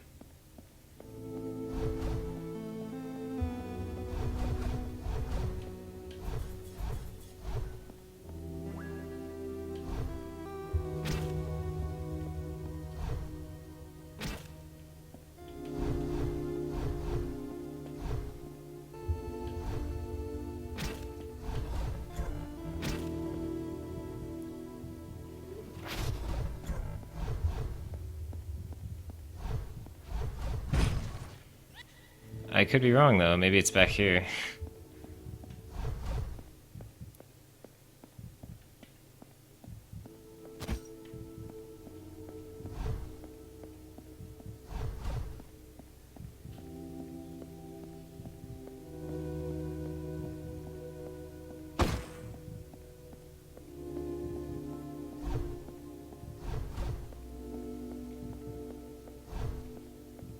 Now, I don't know that it's underground, but I checked above ground. Oh, wait, you know what? This is the one where I checked above ground and it looked like there is a puzzle, but I don't know how to do it.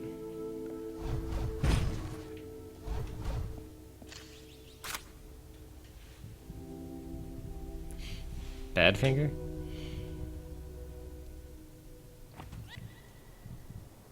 I don't know what you're getting at. I don't know what you're getting at. What's that? So, oops. Alright. That has nothing to do with it. I think that, yeah, that has nothing to do with it. But I got the thing there. Hold on. I got this, I got that. There's one, like, right here. And I think this is the area that has, like, that switch, and it's like, what do you do? So, hold on, let's teleport.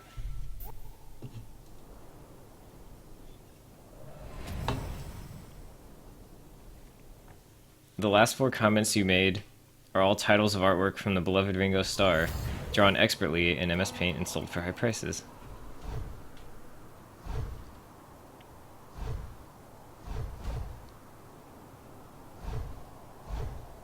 That's a long title.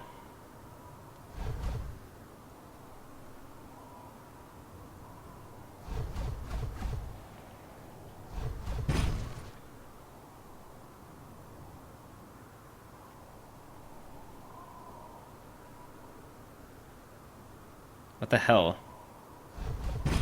That's too, like... you know?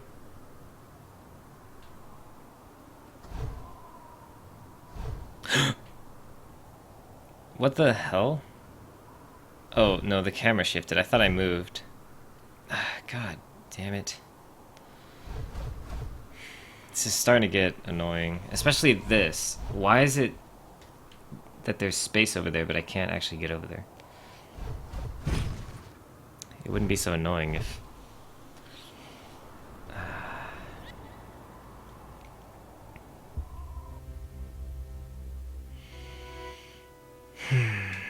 Yeah, this is that room.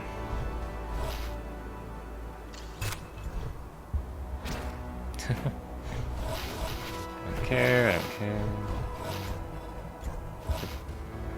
This part, it's like, it kind of looks like you can go.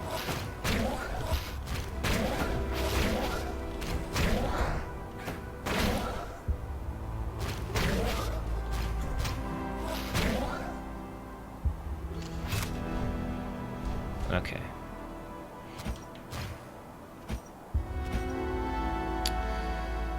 Oh boy.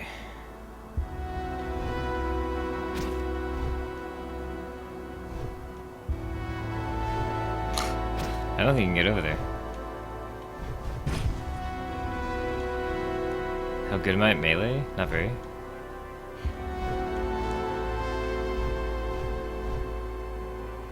I used to be okay.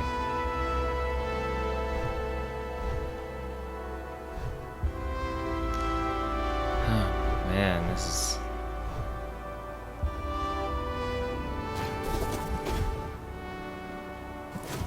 I shouldn't have done that. Oh well.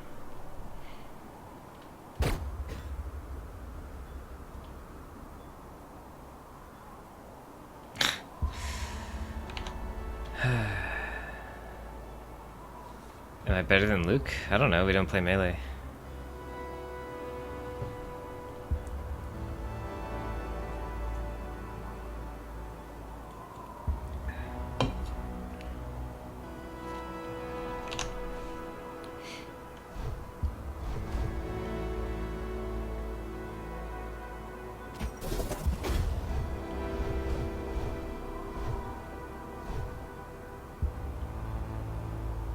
I beat him in like Street Fighter, but he's a little better than me at Soul Calibur. I mean, it's like, you know, I don't know, we didn't play. You need help in melee? Then just, okay, what kind of help? I want to know what you're gonna say before I recommend, or make my recommendation.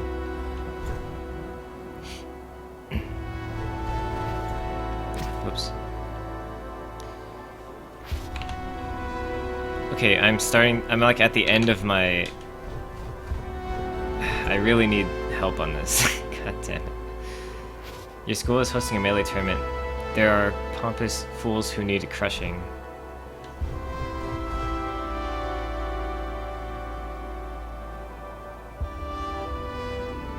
Oh, why is this like this?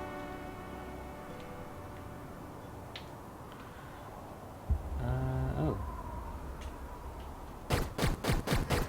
It's like Star Wars out on Blu-ray.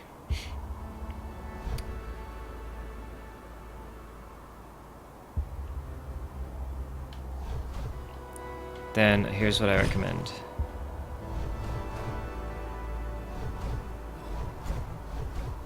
Put in melee into the CRT. Turn on your GameCube. And practice really hard until you can crush some pompous fools in melee. Because that is the way of the warrior.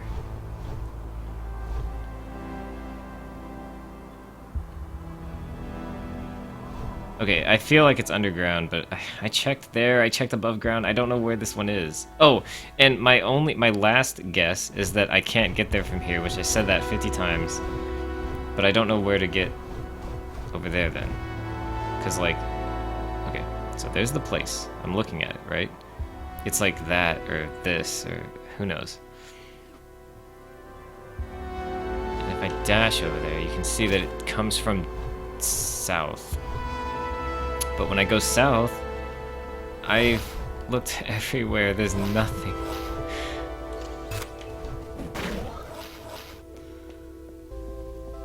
You need to battle humans. Level 9 robots are too easy. I mean, you are correct. You need, if you wish to crush pompous fools, you need to battle opponents that are stronger than you until you can win. If it so happens that I am currently stronger than you, we can play until you are better than me.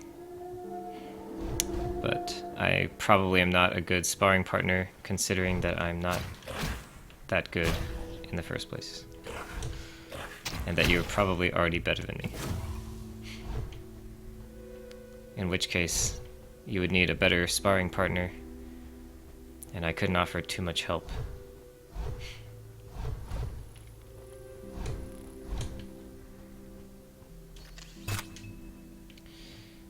Such is the way of the warrior.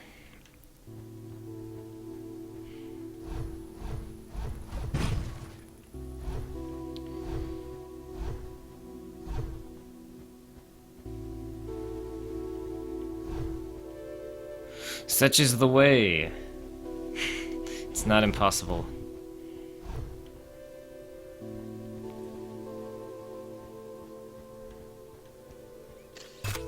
It's all about mentality, though.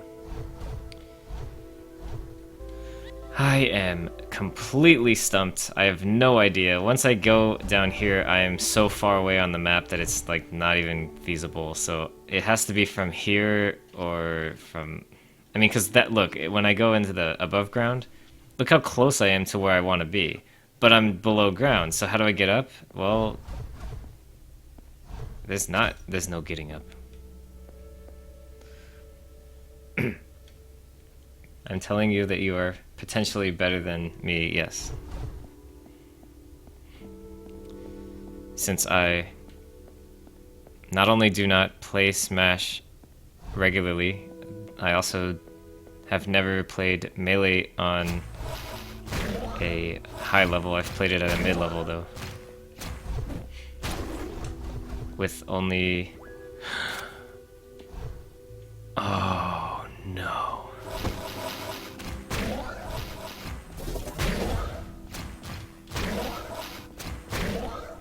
We may be onto something here.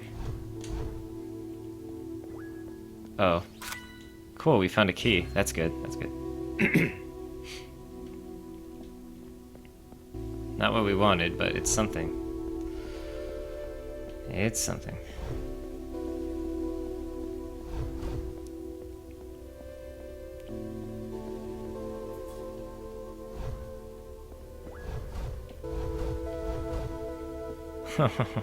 I'm so stuck.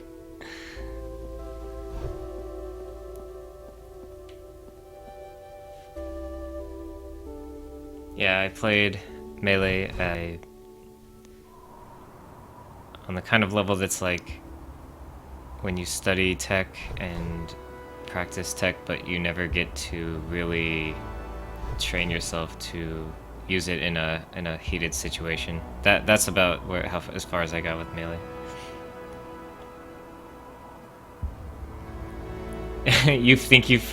The moment when you think you've finally found something, and it's just another secret, something that you weren't even looking for. Yeah. These guys are still just dead. I'm leaving a wake of dead respawning enemies, and I still can't figure this one secret out.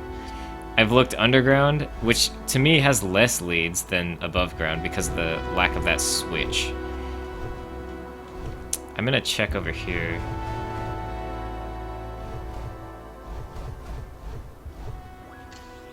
I have full health.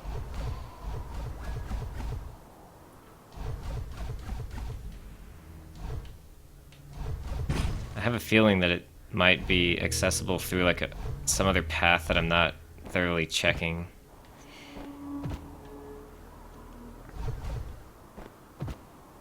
Or I don't know. I could be completely wrong.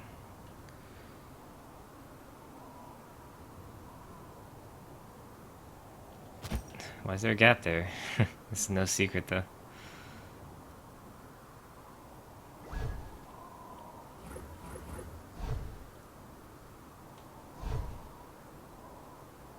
You mean dodging when you hit the ground? No, no, no. Okay, so that was maybe a poor choice of words. Yes, Smash Brothers does have a a command called tech, but what I meant was I studied and practiced technology that, you know, is used in high level play, but never got to the level where I was using it in high level play myself.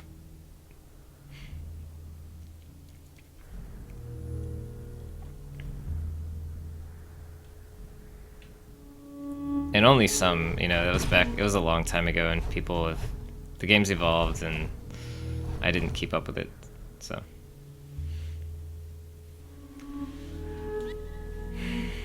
God damn it. I need a guide, I really do, because this is taking so much time.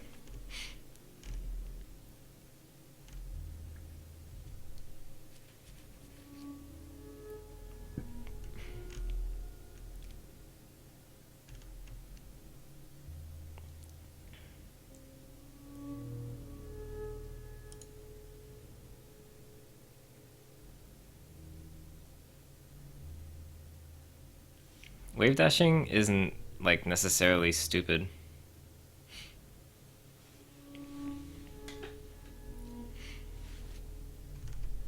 It's just another thing to add to your arsenal.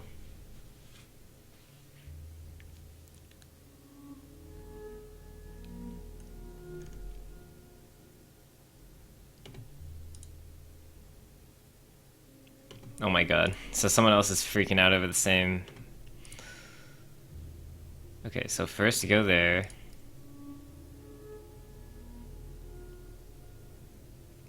Wait. Are you serious? It only works with certain weapons? What? Wait, where am I? Okay. It isn't invincible. Right, I mean, yeah. It isn't invincible at the trade-off of being, neutral. So, it gives you that trade-off. You have to know how to use it.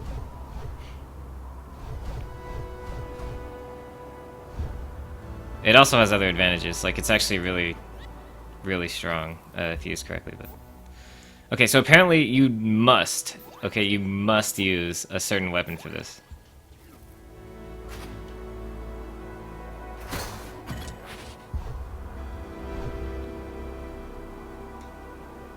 It's being able to use standing attacks while moving. I mean, it's more than that, though.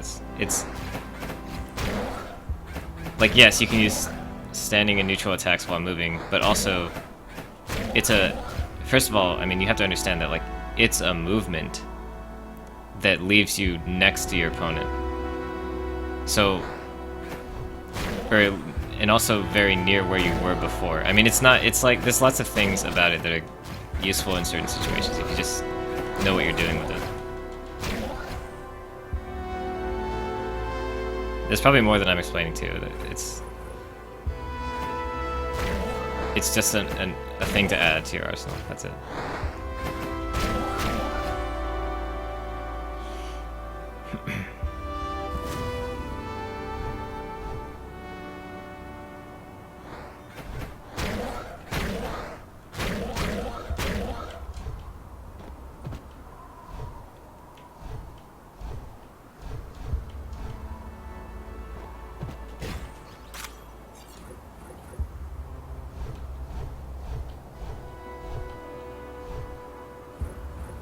Alright, we're finally making progress on this. There's the node.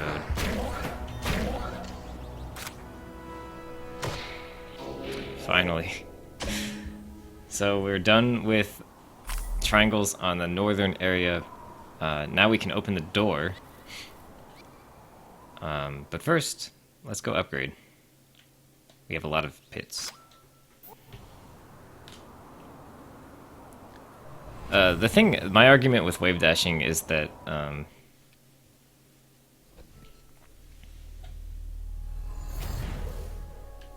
there are situations where wave dashing invalidates other options that the game was designed to have. Well, okay, not even that the game was designed to have. It just invalidates other options, okay?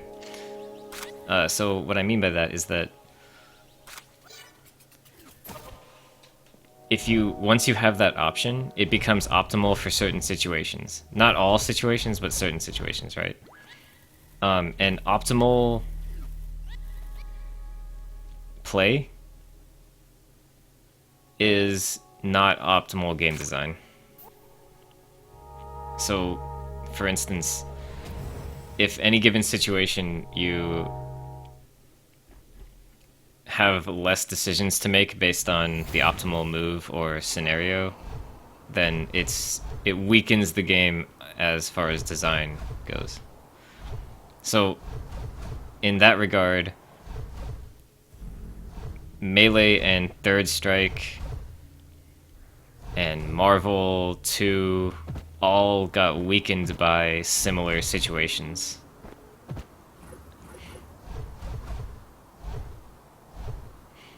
So let's open our 8 triangle door and see what's behind it.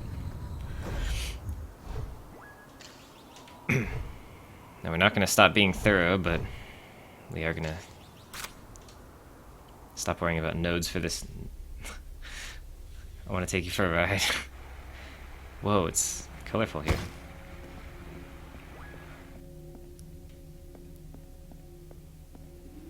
Whoa.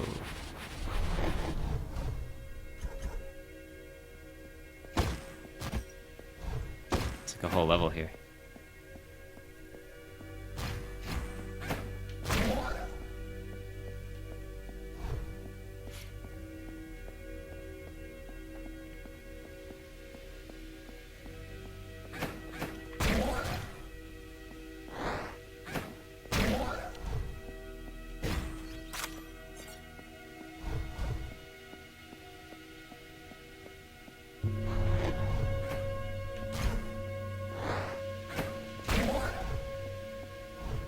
So, you know, it just turns out you're gonna bother Luke to play Melee next weekend.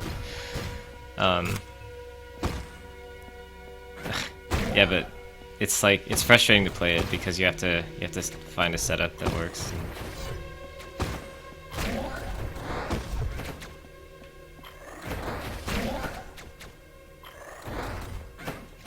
This guy's stuck. Okay, he's kind of figuring it out. There we go. So, anyway, the point of what I was saying was that the coolest mechanics in Melee and in Third Strike just so happen to be kind of their weakest. How is Dr. Mario compared to Mario? I always thought that Dr. Mario was better in Melee. But I could be wrong. If I'm misremembering correctly. I thought that he was generally understood to be better. And that's only if I'm actually remembering things right. I could be, like I said, misremembering.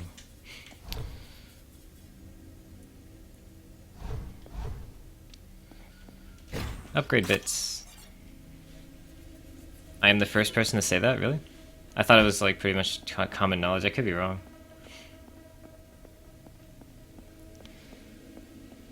That's like how I remember it being. Again, I could be completely wrong.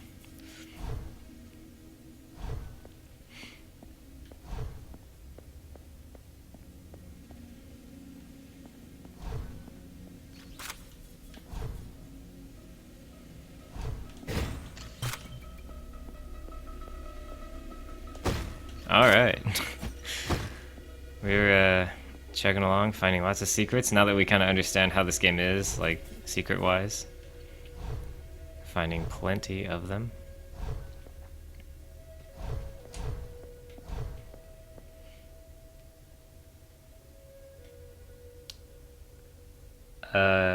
online the Doctor is a higher tier. I mean, you don't like tiers? Well, I mean, tiers are tiers. There's no like the concept of a tier is that it's not arguable. And I don't know which game you're talking about. I was talking about Melee.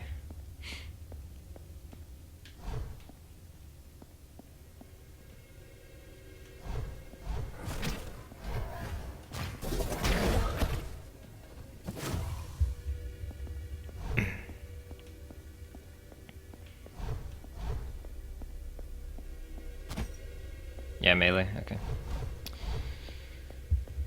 That's what I thought.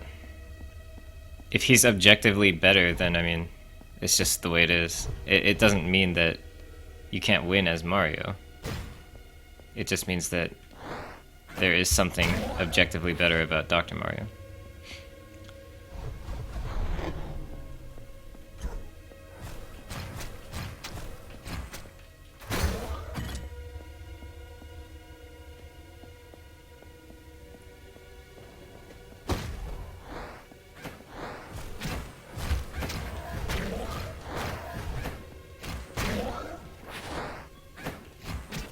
Oh god, that was sloppy. Oh yeah.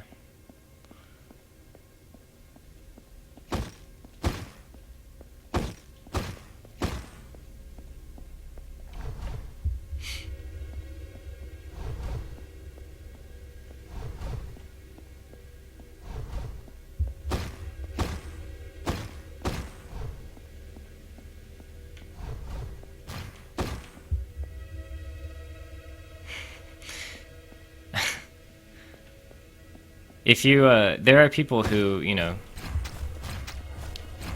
pick only from the tier list and choose to play successful characters. That is a, you know, that's a valid strategy. There's no reason why that's invalid.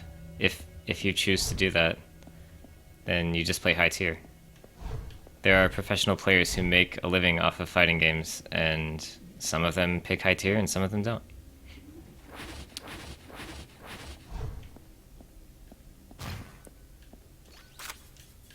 And yes, like some of them actively seek out the best character. It's not a secret. Yeah, I thought that was a little too secret to just give a health upgrade. I thought.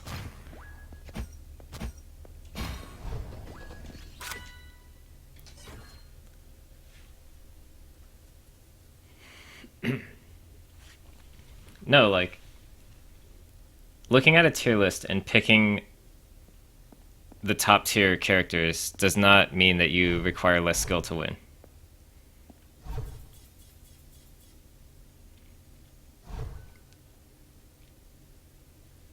You think you should pick whatever matches your playstyle? I mean, yes, that's true, but if you want to be successful, you should pick the most successful character.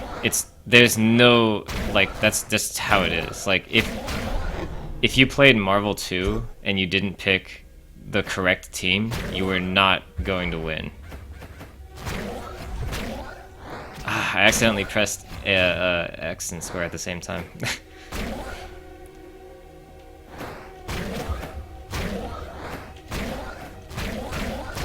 And so what a tier list is it says...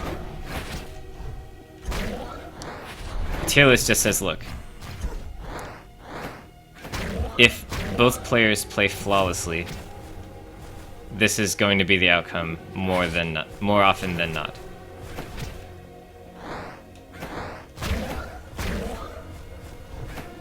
And that's not always what it says. It depends on how compressed it is. It just says, how will you do in tournament play? Oh god. And that's taken into account. I mean, it's a lot of things.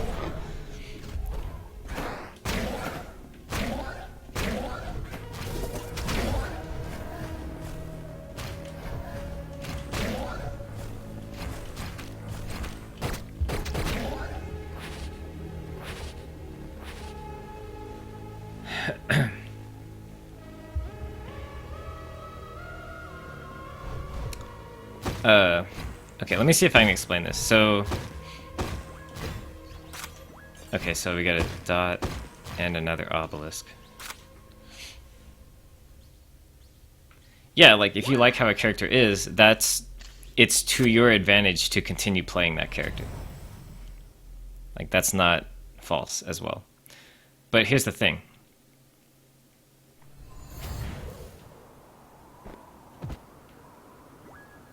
What it really comes down to is how much success you want to have. And like you can have success with low tiers in certain games. Those games generally are better than other games. You want to pick a game where the tier list isn't completely overpowering the gameplay. So you don't want to play a game where there's only one successful character in not only on paper but also in practice. That's not you generally want to avoid a situation like that, right?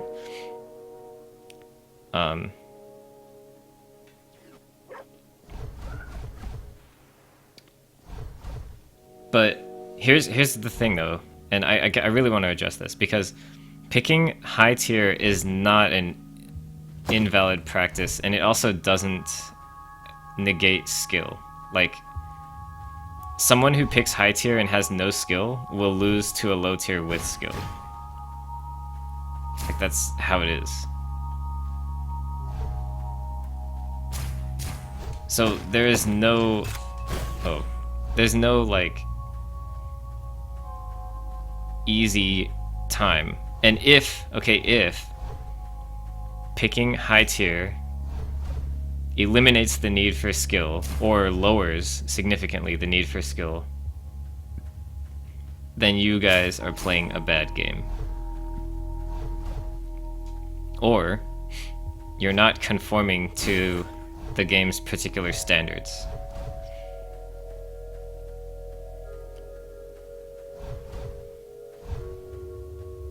So, and what I mean by that is, if, for instance, it is the current standard to pick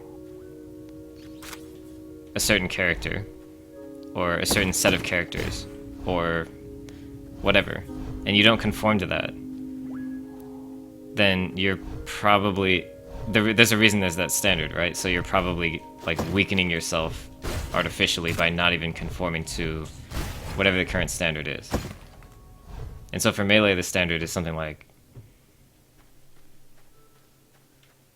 you know, the several characters that are very high tier.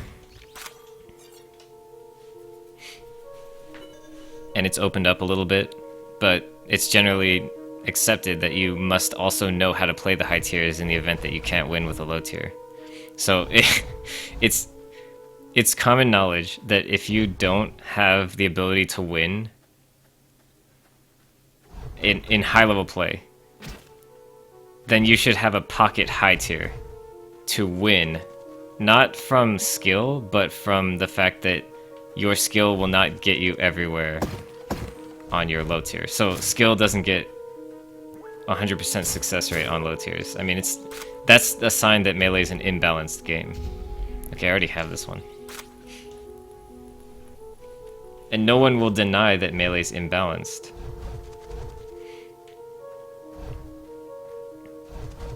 So there's absolutely nothing wrong with conforming in that regard. And it's the same way with like any game that lasts long enough, right? People will find what the problems are, what it's lacking. And if you looked at the end of Ultra Street Fighter, everyone was learning Evil Ryu and then Elena, because it turned out that Elena had advantages other characters didn't. And so if your main didn't work out, you had to have Pocket Evil Ryu, Pocket Elena, whatever.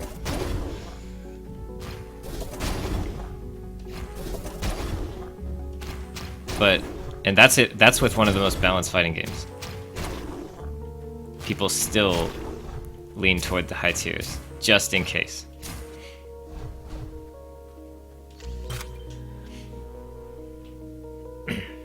Any old Gavin on the street can use Marth and just grab spam you? That's the thing. If he's grabbing you, and you're getting grabbed, you're obviously not adjusting to that. If anything is being spammed, then you are getting hit. It's not that he's grabbing you, you're getting grabbed. So why are you getting grabbed? If you know he's going to do it, you should be able to avoid it, right? And punish it. If you can't punish it or avoid it, then either you need to adjust your play, or his grab is somehow inherently really good. But you can't blame him for using something good, right? You need to pick a character, or a play style, or an adjustment that beats whatever he's doing to win against you. Yeah, so if Ness, for instance, can't get out of Marth's grab, then you have to counterpick it. You can't... Marth would, in that case, be considered a hard counterpick to Ness, right? So it is inherently against your... It is out of your favor, right, to pick Ness against Marth. And you could even go like a whole round, and if you lose, you could pick for round 2 a character that you know doesn't have that issue.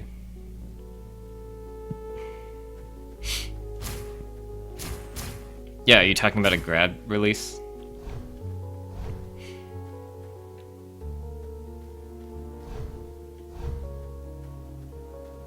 I know that the Smash games have grab releases that are 100%, like they're guaranteed.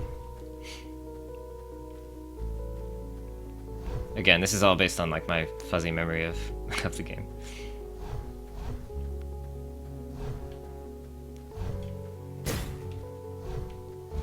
I should probably grab the maps for this level. I just realized that I could easily... not easily, but I could... Oh man, there's 4 maps on this one. Or 4 pictures, because the level's so big.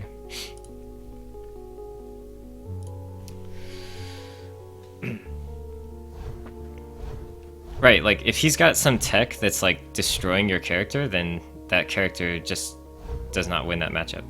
And so you have to play, like, 100% avoiding the setup that works against you, or just pick a character that doesn't have to worry about that. Like, these are fighting games. Like, that part of fighting games is picking a character, and part of picking a character is matchups, and that's how it is in every fighting game, and that's part of the deal. And so if it weren't that way, we would not have half as interesting, you know, situations. Oops. Oh my god, I still made it.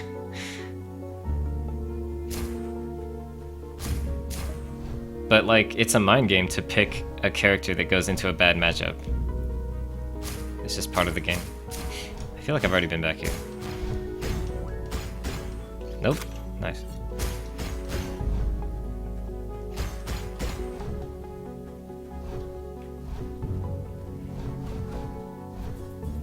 It might not be the best mind game, but it's somewhat of a mind game. Like, it's actually a mind game. It's almost a mind game, or it was, for Snake Eyes to pick Zangief against the best Kens and Ryus in the world. Because he's basically saying, like, yeah, I know... Or he's actually saying to their face when he picks that, or he used to be, I am so good at this character that even the logic doesn't add up. You can't beat me. And so he's basically calling out the other players, saying, like, I will still win, even on this, like, on paper poor matchup choice. And he often does, but then, of course, you know. So you have to have multiple mains to counteract bad matchups? Well, here's the thing. Wait, okay, so what you're saying is, Oh, sorry. Okay, let me read your entire thought. What if a fighting game purposely had bad and good matchups, like each character is strong against some and weak against others, so you have to have multiple mains to counteract bad matchups?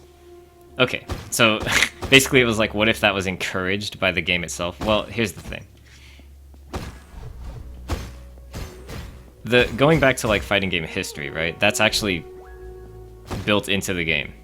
There is, just by nature, fighting games have matchups.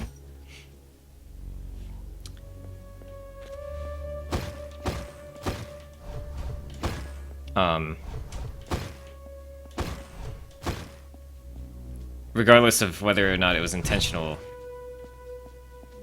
there are good and bad matchups in fighting games, and I mean, the trend these days is to do exactly the opposite of what you're referring to, which is make less matchups horrible, right? Make it so that the matchups aren't about, like, literally being technically better, but instead just having different options and outcomes, right?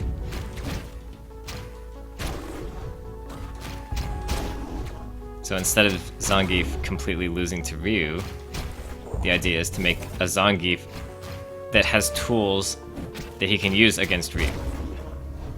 And that the mind game is that the Ryu knows what those tools are.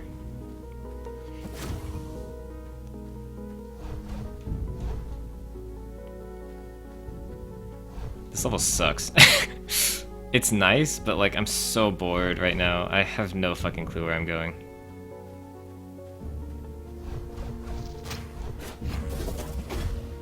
Oh my god. The gameplay's great, and I'm just like...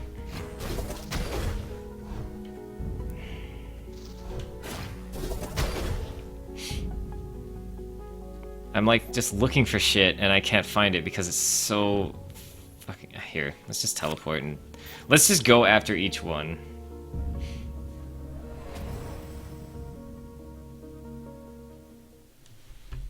The problem with what you're saying is that if there were literally just good and bad matchups, then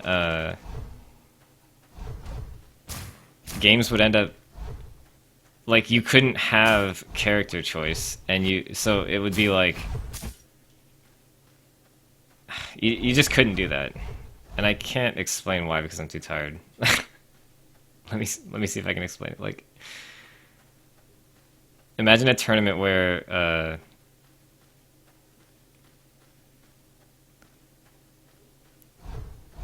like, okay, first of all, it would have to be blind pick, right? So, like, no one knows...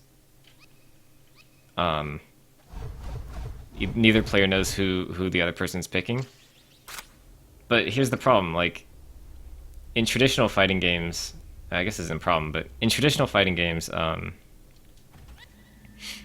the winner can't switch characters after they win, right? But the loser has an opportunity to.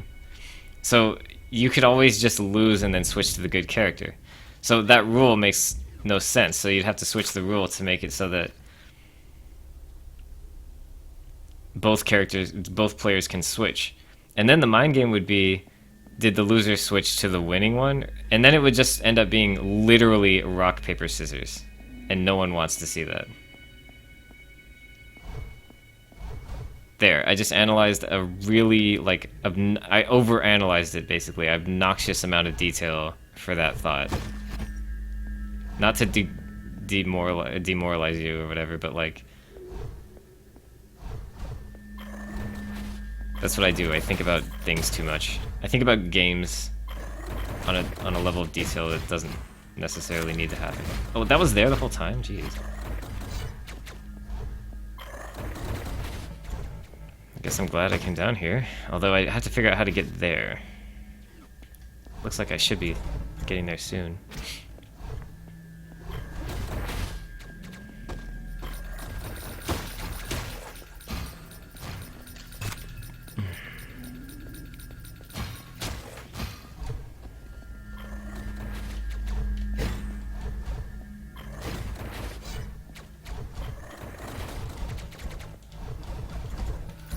Ugh. Well, at least it remembered. Son of a... You can't see. And I went too fast to slow down in time.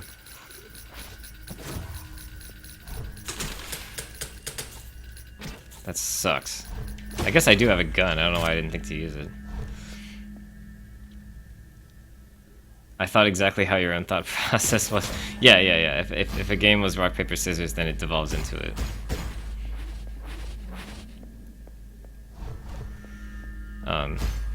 But that's the challenge of balance. It's actually interesting to realize, I guess, that any game with balance like of 1v1 fighting, I guess, or 1v1 scenarios and situations, any game could possibly, if you're not careful, devolve into exactly what we just described. So what that means is that, you know, balance is hard. Because if you're saying, oh, you know, we need tools to beat this, or tools to beat that, you might inadvertently create a circular scenario. And then there's the problem of saying, alright, we intentionally want some things like that, but then... Oops, I don't know what I was doing there. How do you balance that kind of scenario?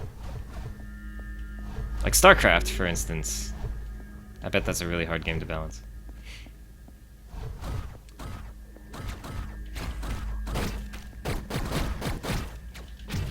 Fuck this. I mean, don't fuck this, but... just make me feel like I can do something. I hate this pathetic piece of shit gun. It doesn't shoot in the same fucking direction every time. Look at that shit. It sucks. It's such a bad weapon.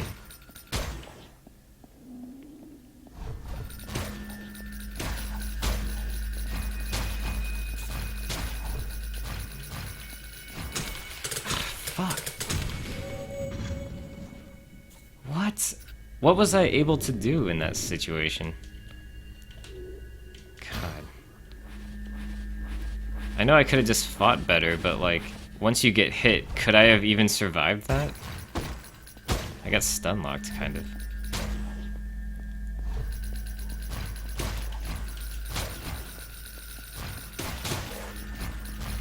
God, these guys are obnoxious. Oh, they don't actually hurt you until they dash at you? Well, that's something I just learned now.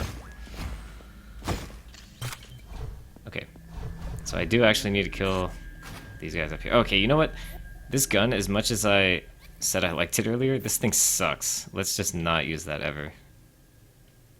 How about circle thing and laser blast?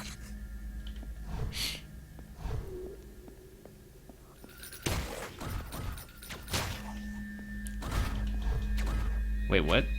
Oh. I love that feeling. Dang it, I still got hit.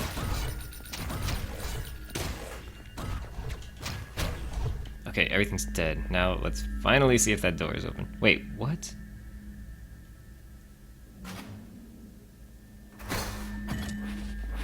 Nice. I could have just done that and killed them earlier, but I didn't notice the switch back there.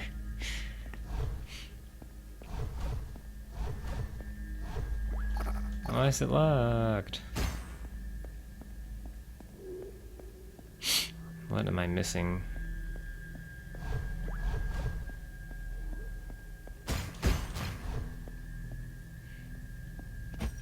Is it a switch?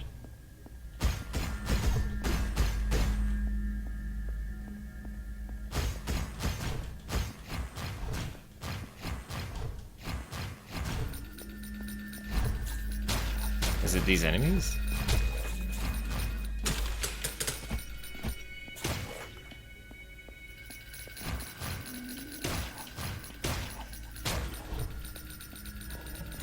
Ah, fuck me. What? This game is like a million things could go wrong at any time, and it's so... Is that it? Can I open this now? No?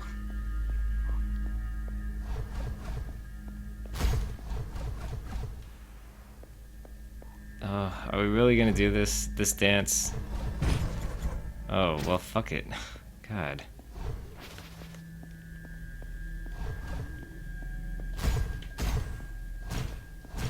Oh, I have a dash ender now. That's what that is. Okay, door's locked. And there's no way to get into it.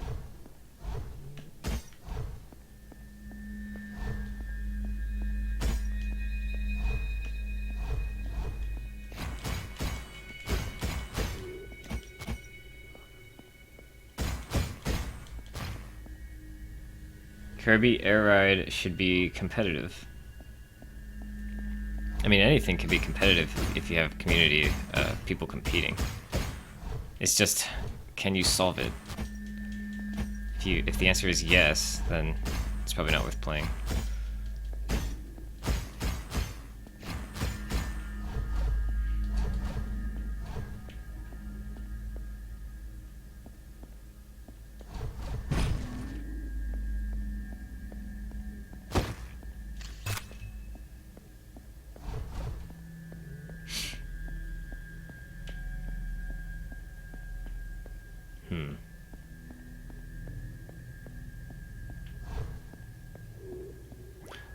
Oh my. Oh my, indeed.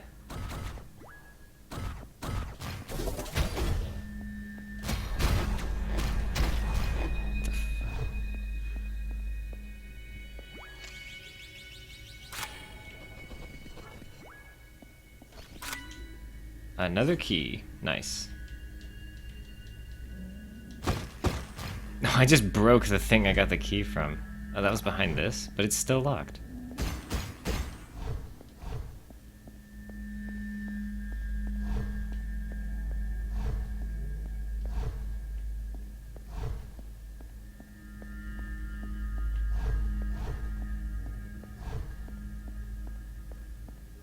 Well, that was odd.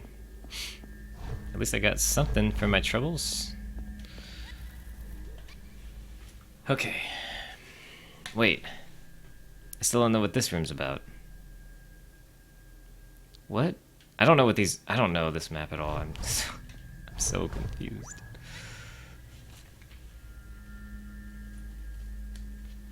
George Takei?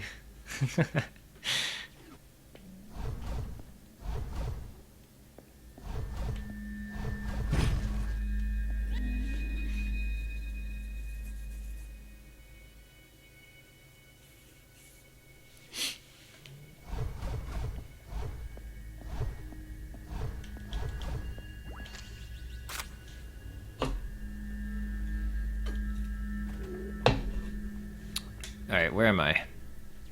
Oh, perfect. This is exactly where I need to be. Would you look at that? How would I... Oh, wait. That kind of makes sense now. But it doesn't always.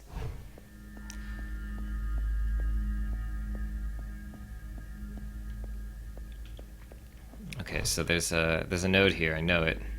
I can feel it. I can feel it by looking at this map over here. That shows there's a node. This one. The one I'm standing on. This might be a marked node, to be honest. And I don't have it. Because I found one secret one, so it might have just counted that as my fourth.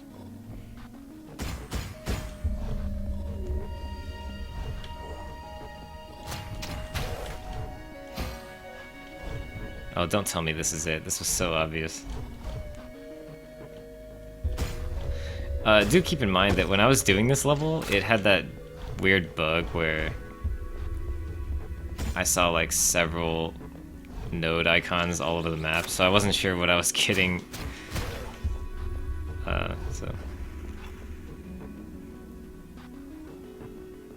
Interesting.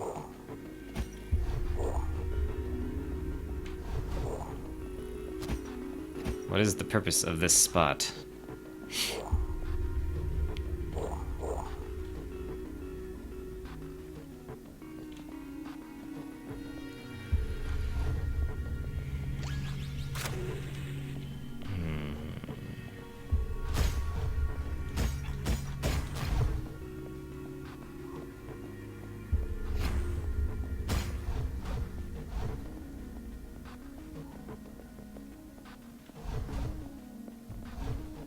Strange.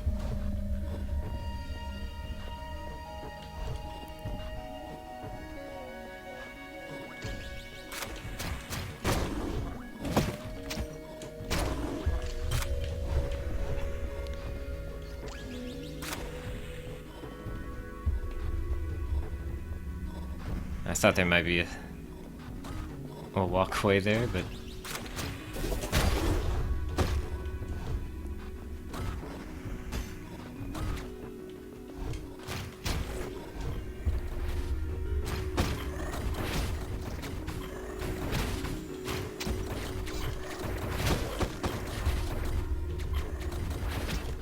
alright, how do I deal with... Oh, I gotta get to the other side.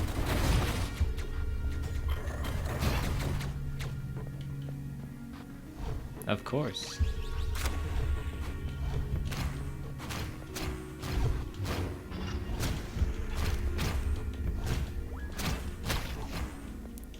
I wonder if that... I kind of like bounced off of him. I wonder if my dash ender has like a rebound effect.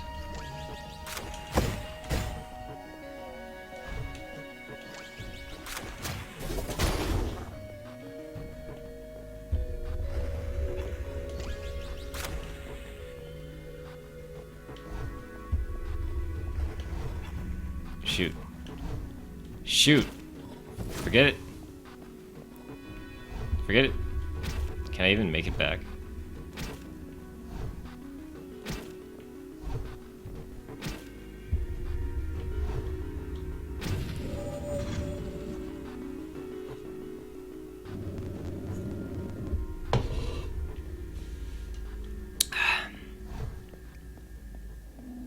That wasn't a very good checkpoint. I did a lot.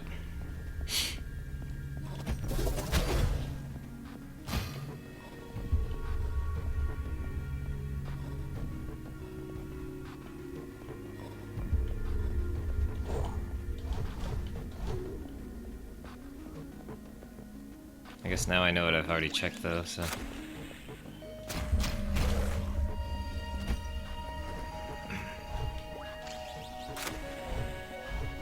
I still haven't found this node. It should be like right here. Oh man.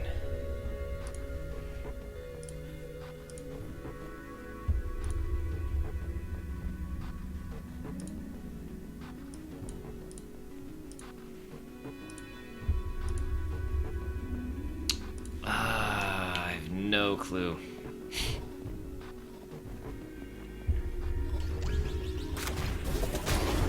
I guess I don't really know why I'm killing these guys anymore.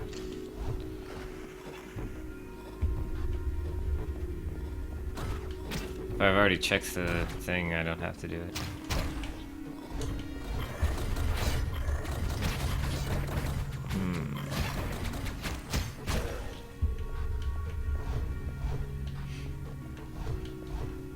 I think I've checked all that.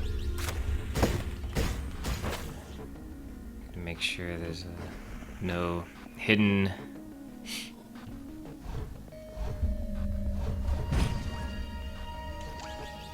walkways.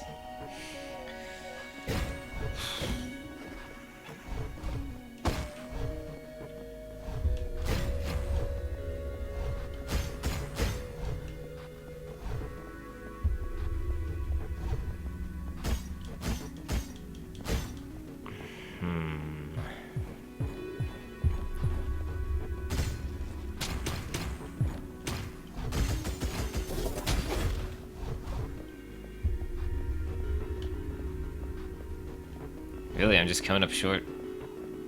Just really coming up short.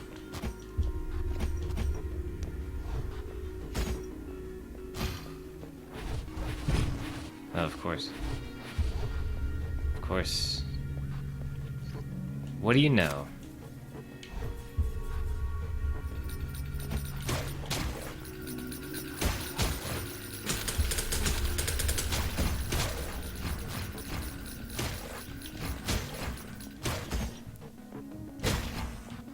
What do you know?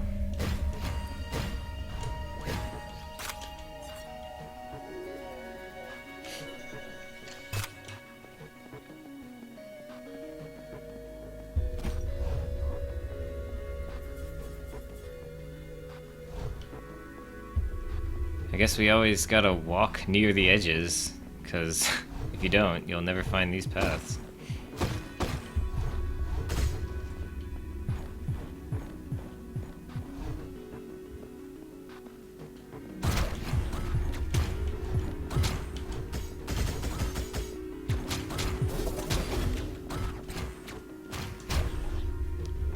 I love when the reflecty bullet thing works well.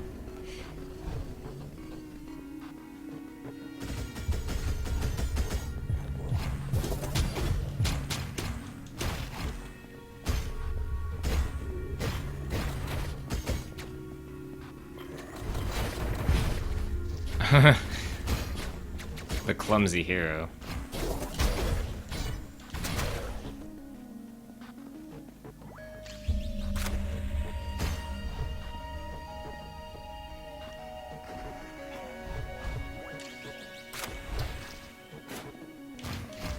I think I just found something here. I think I just hit him while he was dash attacking, which was crazy.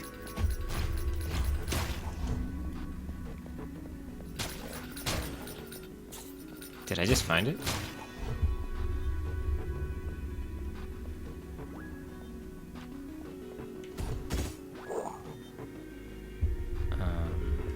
Yeah, I did.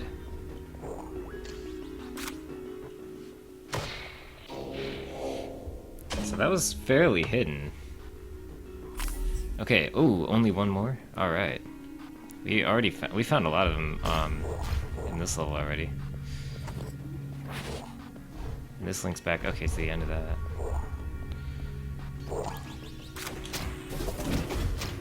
Oh man, they were all ready that time.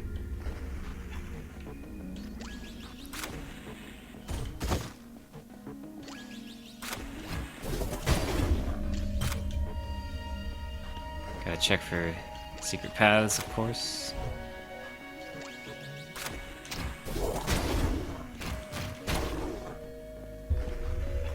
Looks like there are none. However, I now realize that the path that we took earlier that seemed useless kind of hinted at where that secret was, in a way.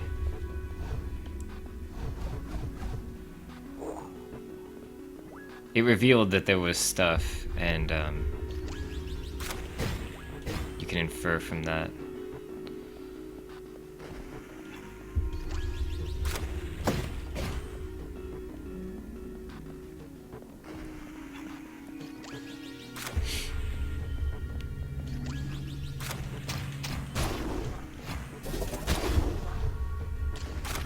I don't know why I ate that. Okay. Alright, I think we're ready to sort of just TP out and look for the last one.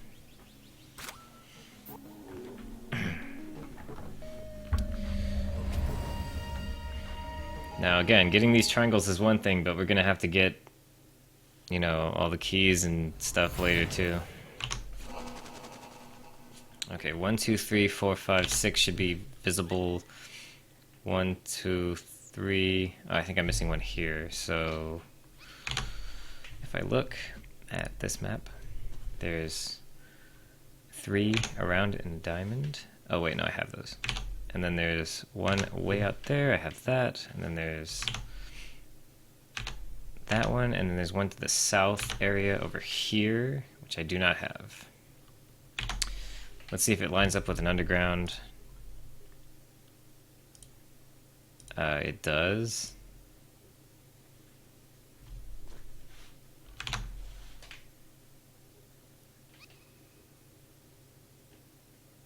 Yeah, it's this.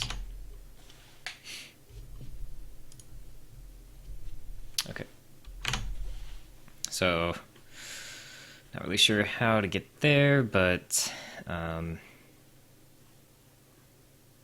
there's one in there, or in this area, or you know, whatever you want to think of it as, because we don't know yet. But I'll just head over there and just start looking around, or head in that general direction.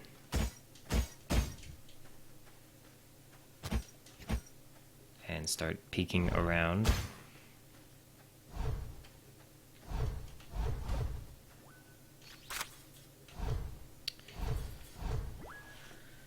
Let's see, is this the general direction? Well, I guess we'll find out.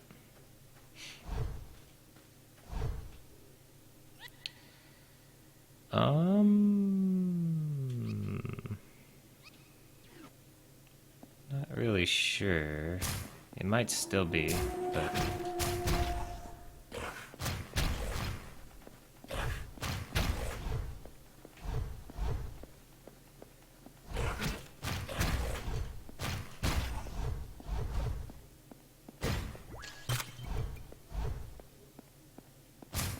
This was a node? This might not be it then. Although I'll still check around just for a second. Tomorrow you have to stream again? Yeah, man.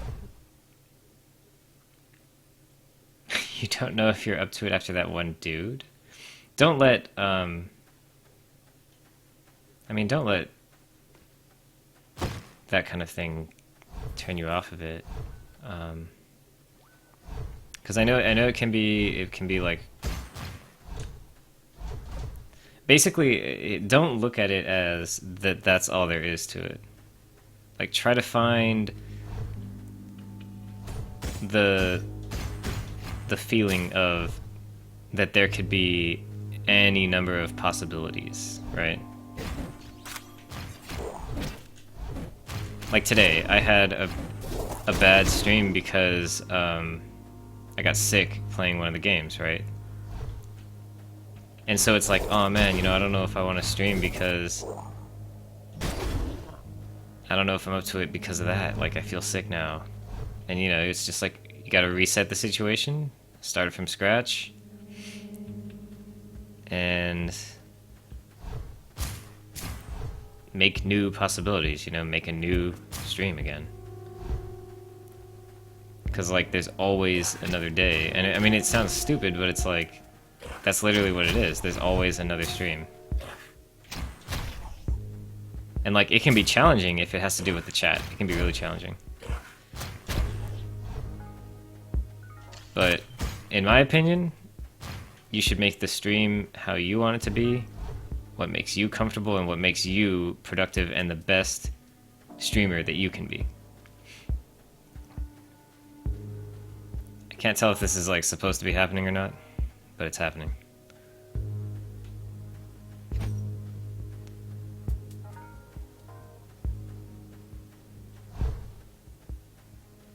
That wasn't supposed to be happening, was it? I'm stuck here. Yeah, I got sick playing Left 4 Dead, and so I had to stop streaming. And when we tried to switch games, it crashed, and then I forgot to switch the layout, so it never ran. And so I switched the layout because it was crashing, and then I couldn't switch it back or whatever. So for a second, I was streaming without the game up.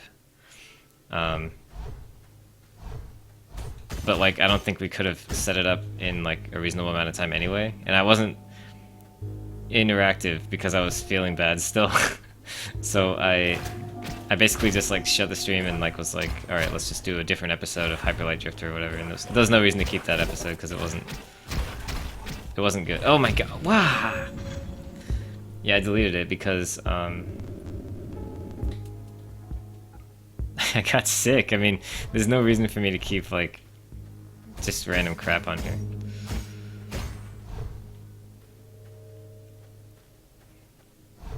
Like, if it doesn't really belong anywhere, then I'm just gonna get rid of it. If it's, like, bad. But we're gonna try not to have, like, bad streams. But that was a failed experiment, I guess. But that's what I'm saying, is that, like, sometimes it happens, and you just gotta move on to make something new. Son of a bitch. Because playing first-person shooters makes me sick. And I knew that, I just attempted it anyway.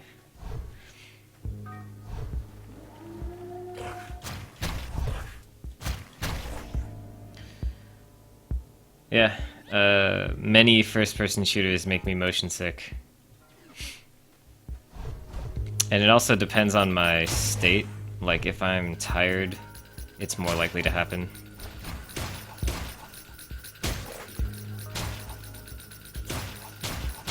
And it depends on the game, of course.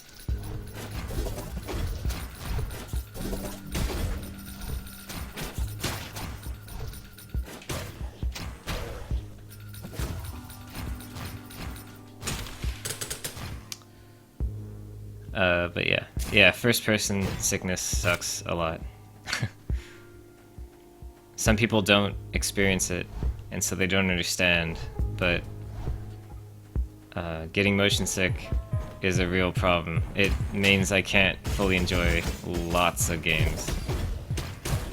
So...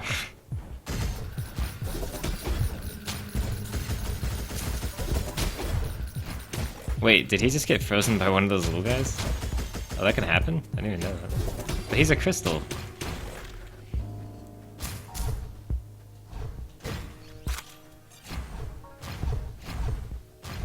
Oh! So that upgrade means that you can cancel attacks into dashes, and they do damage. Some things make sense now.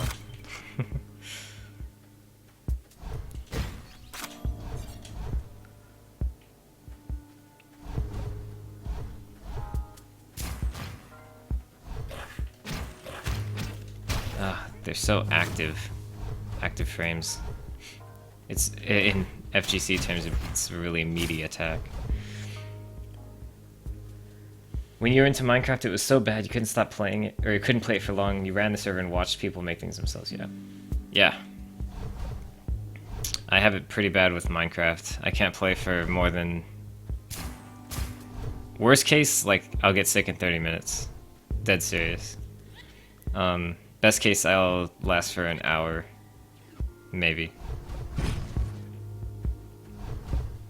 I don't think I've ever played Minecraft for more than an hour at a time. And to make it worse, I can't watch people play it in first person. So, like, I can watch for a little while, but it, you know, it only helps somewhat. So yeah, you understand. Minecraft is particularly sickening.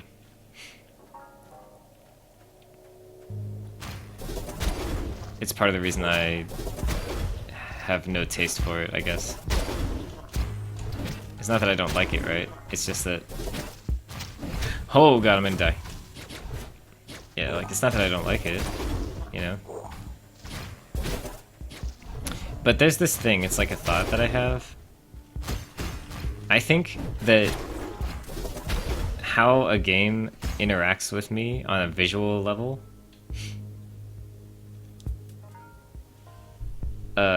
affects like my enjoyment of it on a very emotional level. And I'll get into that in a second, because you asked, why is Minecraft worse than most?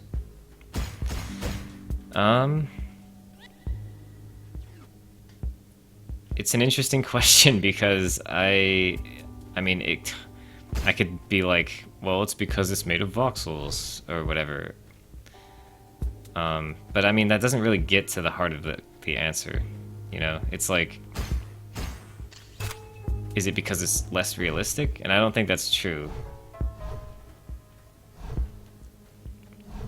I get worse sickness in Doom. I've actually played through most of Doom and not gotten sick, but when I do get sick, Doom will cause it pretty bad.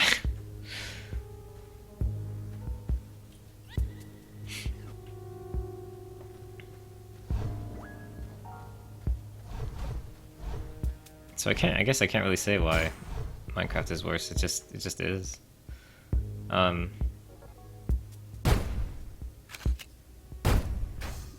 at the same time, I feel like, and this is like extending off of what I was mentioning earlier. Oh god. That was weird.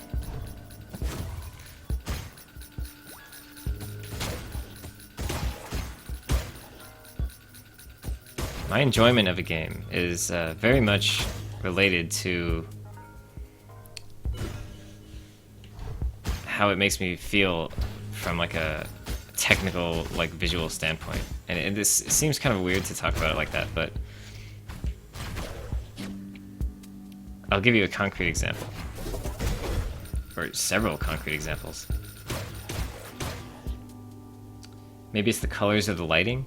Well, let me explain this example, and maybe it'll help us out, because it actually is related somewhat. So, back in the day,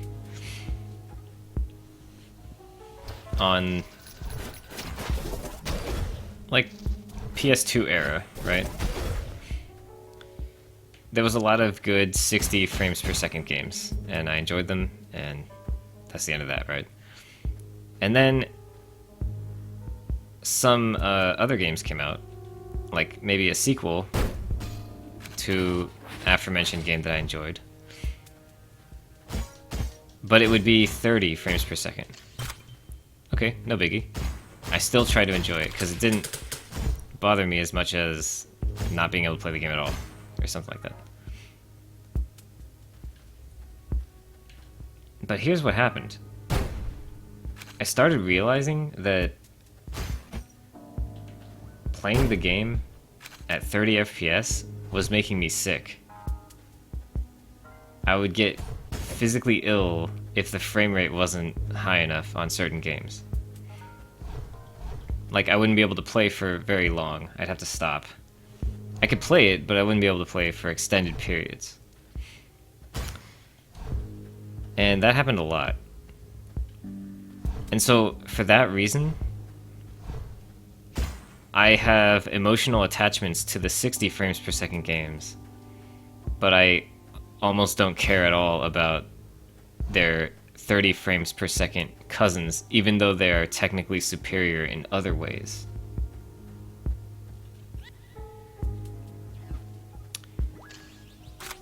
So, it could have something to do with the way the world refreshes. And I don't just mean the frame rate specifically. It could have something to do with the way animations are. The animations might have lower frame rates than the way, like, this is, I hope this makes sense, but this is actually correct. Like, the animations might have a different frame rate from the game. So the game is running at a certain frame rate, but the animations are staggered into the frame rate, so they aren't as smooth as the game is literally running.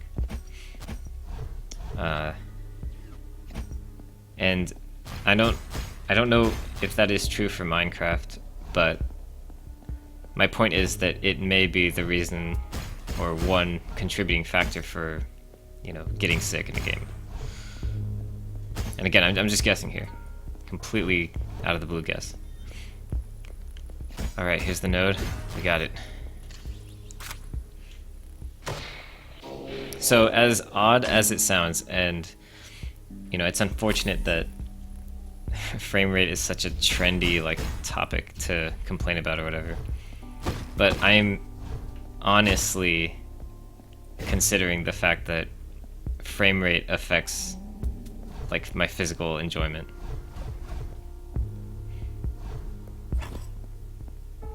Even though it's, like, a frustrating thing to consider because it shouldn't matter. But it might. But then again, I think that, I mean, Bloodborne is one of my favorite games ever, and it runs at 30. But the difference between Demon Souls and Dark Souls was less than the difference between Metal Gear Solid 2 and 3. And yet I still enjoyed Demon Souls more back when it had an inconsistent frame rate. But now that it has consistent frame rate via PC, I enjoy it just as much.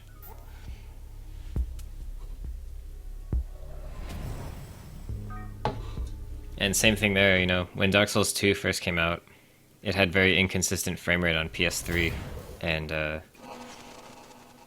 it was, you know, it bothered me. I couldn't play it. I think inconsistency and dropping lower than 30 in a game is what really makes me sick, and mostly because you can control the camera. Snow White ran at 28 frames. Like, it doesn't bother me in a movie. No, movies don't make me sick. It doesn't matter what frame rate it is. Movies never make me sick. Most movies are 24.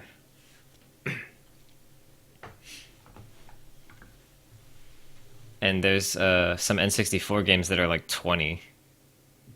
And first person is the only thing that makes you sick? Yeah. What if the movie is first person? I'm actually looking forward to that newer movie that's first person coming out. I don't think it would make me sick unless I was already feeling kind of messed up. Like, there's a scene in Life of Pi where the boat is like being wrecked by waves, and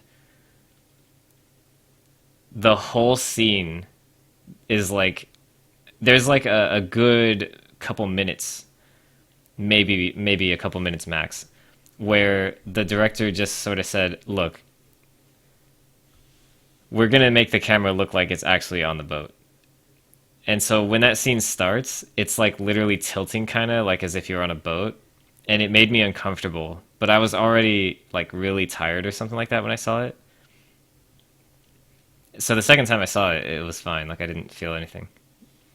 And then he switched back to like not being for the rest of the movie, the camera is stable.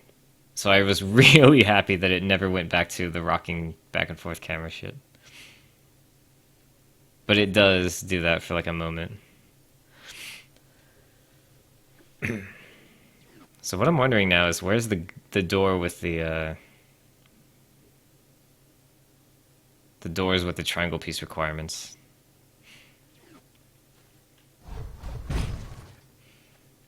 The book was better than the movie because they didn't try to shoehorn a love interest. Wait, there's a love interest in the movie? Oh, in the beginning. Are you talking about the beginning? It was a little forced.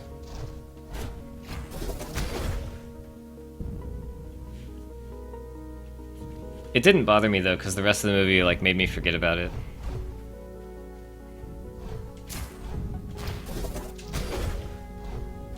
So yeah, I guess I can't say the movie's perfect, but I think the rest of the movie is really good.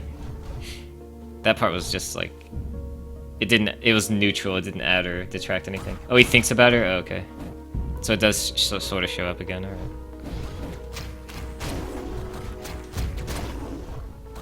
Yeah, I guess you can sort of tell that it was like a minor thing. It's like... And that's the thing, is like, what studio executive was sitting around saying, oh, we don't think the audience will sympathize unless he likes some girl. It's like, have you never sympathized with a human being? Like, they don't have to be in love in order for you to feel anything for them.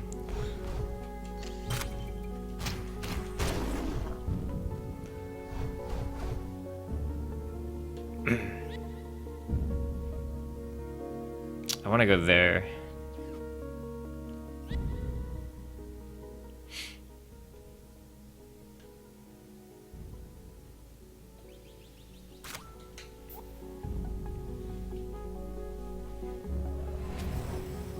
I kind of need a better map. And by better map, I mean a map that also shows like doors and stuff, because right now all I have is nodes. So a map that shows where the door for the nodes would be just lovely.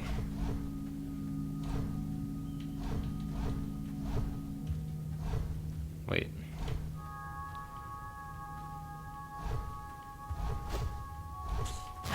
For some reason my mind interpreted the purple as empty space for a second. like not as a solid ground.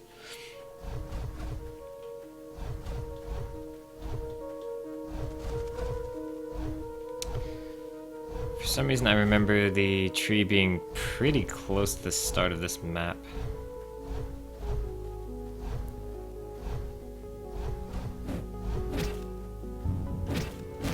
Okay, if I wasn't stuck on the... Oh, Jesus.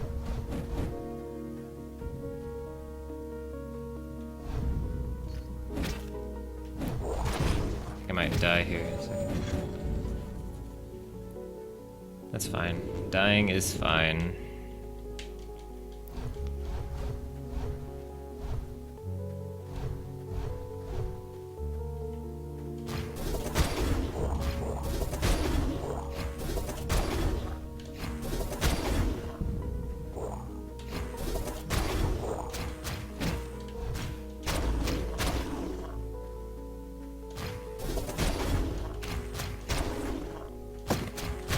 It's easy to waste stamina once you have all your abilities, because pressing...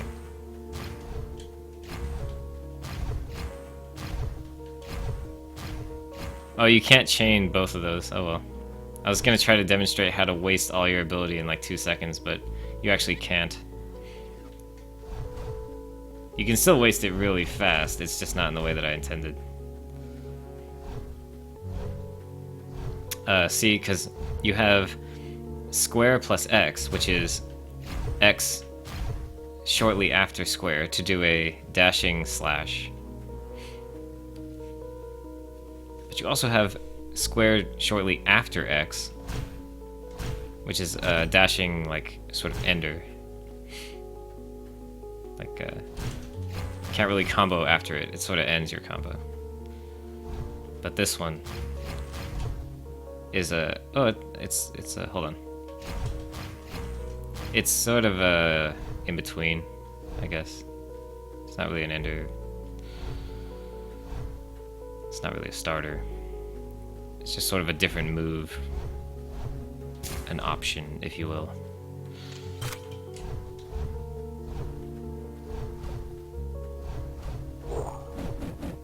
Keys. Alright. Not what I was looking for, but I'll take it. Yes, the first-person movie is called Hardcore Henry, and the protagonist is silent, just like a video game, and the protagonist also has special powers that he gains at the beginning of the movie. And then uses throughout the movie. So you essentially watch this movie as a super-powered,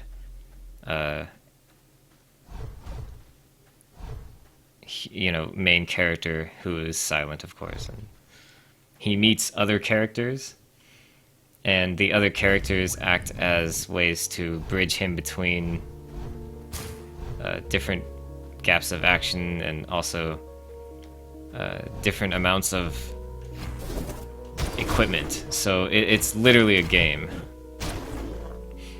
And I've seen the trailer in the theater.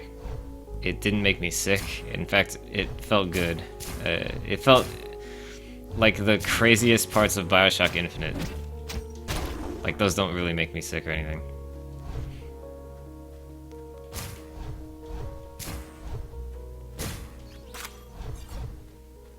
Oh, I need to buy some upgrades.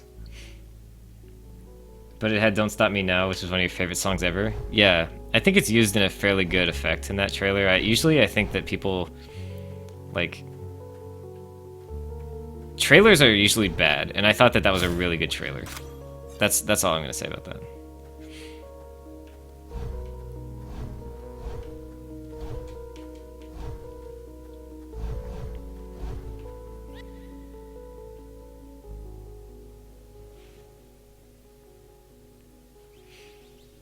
I still didn't find the door. Alright, let's go upgrade and then maybe I can find a map with doors on it.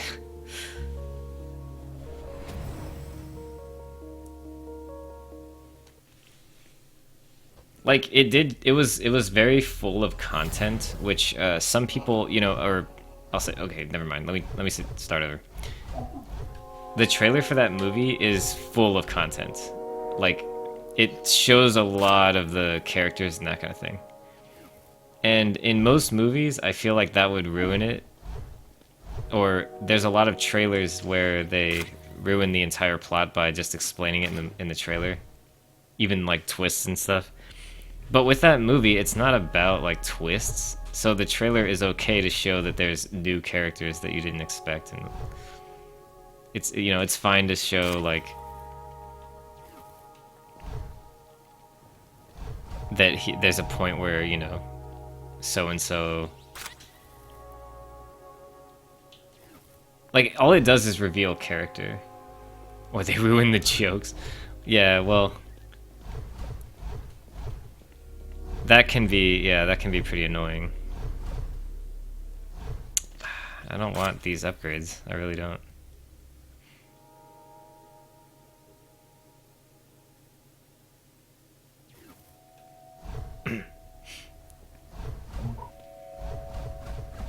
Might as well get the ammo upgrades, I suppose. But since I don't have a favorite gun yet, I'm gonna get this one first. There's a penguin. Alright, I maxed out my grenades.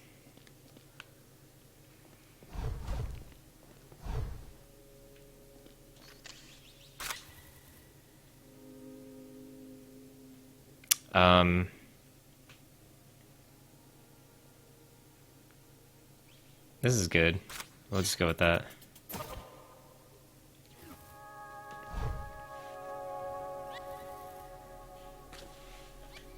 Okay.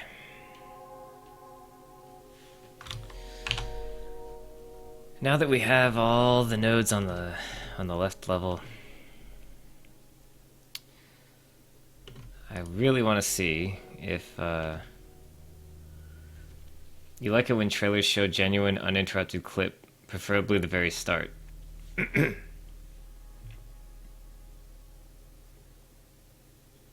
That's not bad. I mean, I guess I don't like when trailers are overdone.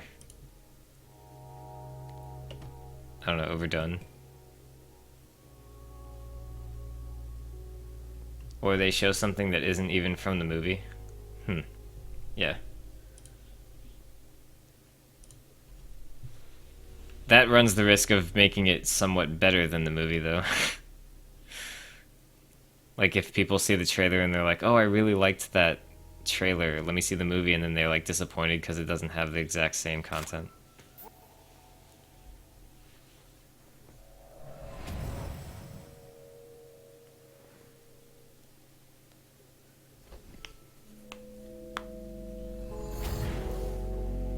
Oh boy.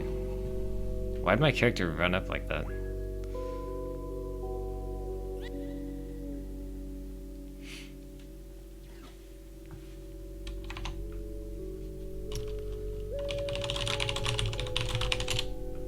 I really just want to go through the doors, though, because you hate trailers? I love trailers.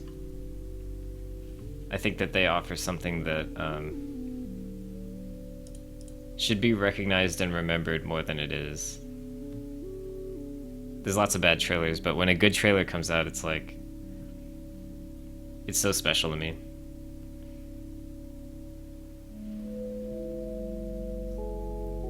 You never watch them? Good trailers, I think, should like always be included on the physical copy of the movie.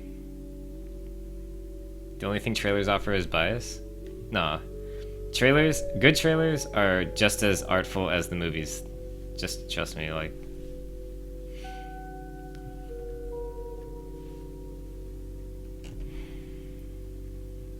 Doesn't look like there's a map with doors in it.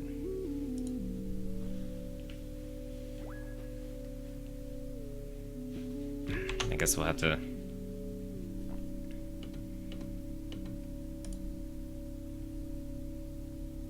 Alright, so... I'll get more triangle pieces, I guess.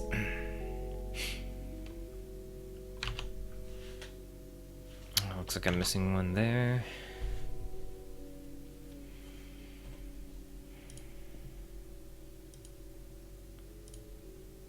Just wish I could understand what I'm looking at.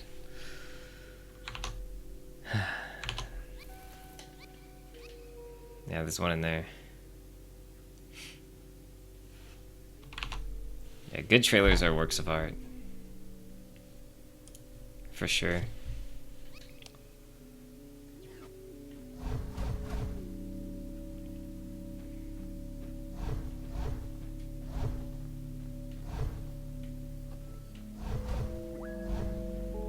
Man, I don't know how to navigate this level. It's very frustrating.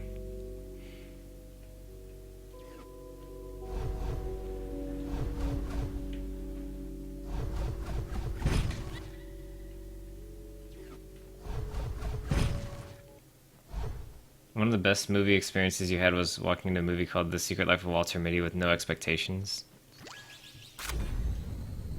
Yeah, I actually saw that without seeing the trailer also.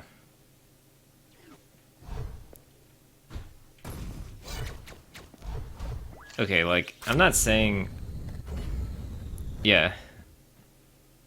Yeah, I played Undertale without watching trailers either. Like, I'm not saying that... Okay. Trailers can mess up, like, other things. Like, it's possible that a trailer can mess up an experience, or alter an experience, or whatever. Or frame you, you know? It's possible, right? But what I'm saying is that good trailers do none of that, and they also are works of art in themselves. Ah, the delay after doing that is so long. Wait, what?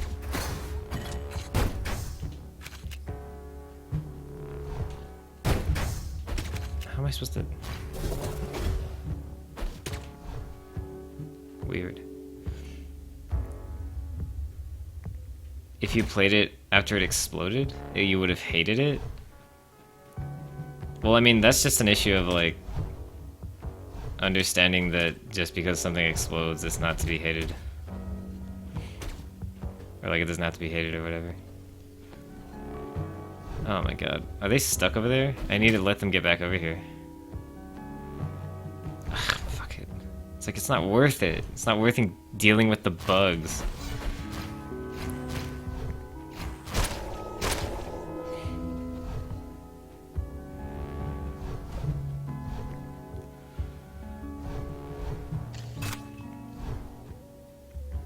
Trailers will always change you in some way, keep that in mind.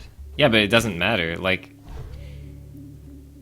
a good trailer is just a work of art that is an expression of...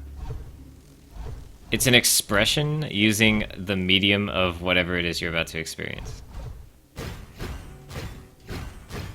That's how they should be, and if they're not, then they're just probably not that good of trailers. Explosions about best game ever set your expectations too high? I mean, I already saw those and I still thought it was great. So, I mean...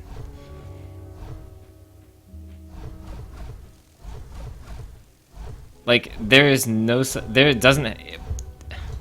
People don't understand, but, like, if your expectations got, like... If you got disappointed by something, or, like, the trailer made you upset, like, you have to understand that that's you. That's your mindset that is letting that happen, okay? And I'm not talking about, like, trailers that ruin the plot by giving it away. Like, that'd be stupid, okay? That no one's arguing that. I'm saying that if you saw a review and it was like, this game is like this, and that changed your experience on a level that, frankly, made you, like, drastically different, okay? Made your opinion drastically different. That is on you. Like, there's no, like, standard for that sentiment. It is literally your mindset that is doing that.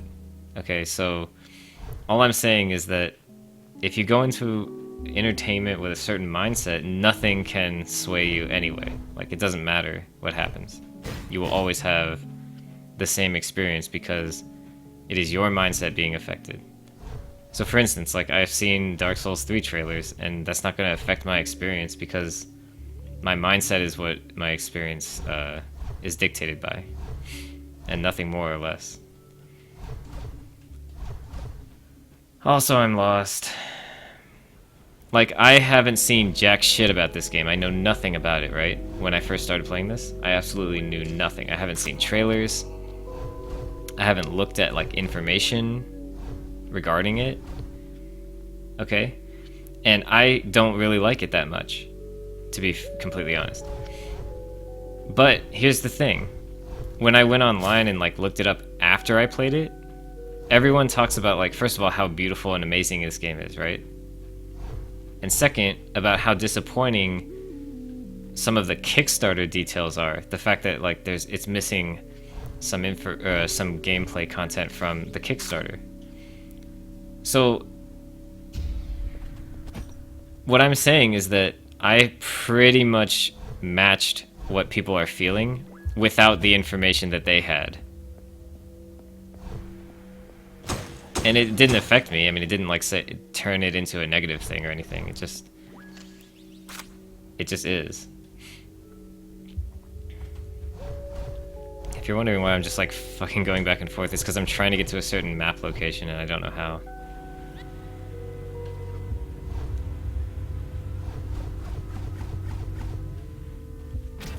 I mean, that's the kind of thing I don't like. Like, it's like the game is almost really good, and it just, like, falls short. Okay, hold on.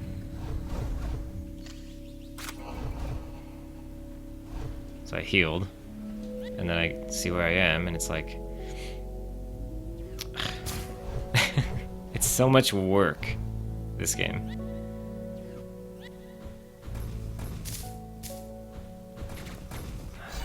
Oh boy.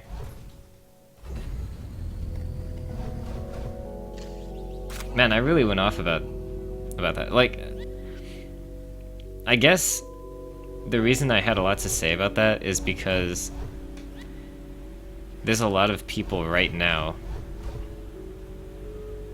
who have strong feelings about Dark Souls 3, for instance, and how, like, seeing or experiencing the game for the first time on your own is like this precious thing that you can never taint.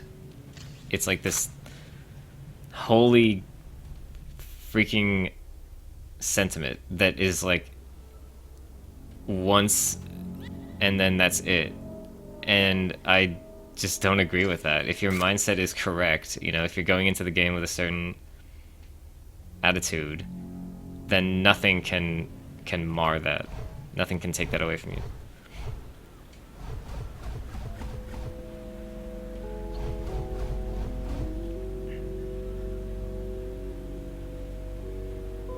You finished JoJo, you started Studio Ghibli movie run. Never seen a single Ghibli film ever except one time you got creeped out by Spirited Away.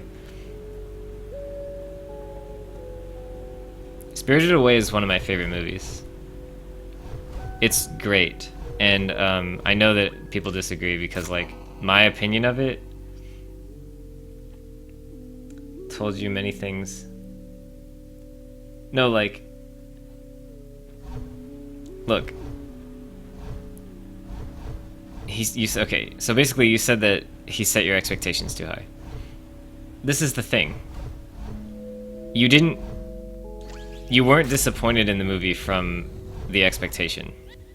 I'm just gonna say that, like, it might sound wrong and stupid, but I disagree with that. I feel like if you had no expectations whatsoever, you would have enjoyed it at the same exact level. You wouldn't feel any worse about it or better about it. You'd just be like, it's okay. Right? So, what I'm saying is, everyone hyped up that movie for me, okay? Like, I didn't see it when it first came out. I saw it a lot later. And everyone was like, you have to see this movie. Like, it's the most beautiful thing ever created. And, like, I saw it years later, okay? Just on my own. And I agree. It is definitely one of the best movies of that kind, like of that nature. But like, what is it about being told that made you like it less? Because it didn't make me like it less. That's what I'm saying. It was all about your mindset. Okay? So, the difference between your experience and mine wasn't what we were told. It's your mindset only. Okay? So, I also think that, and there's probably counterexamples to this. I can't get that fucking item. There's probably counterexamples to this. But I think that if neither of us were told anything, we would also come out of it in the same exact light. Same exact light. So, that's my thinking. And to tag on to that,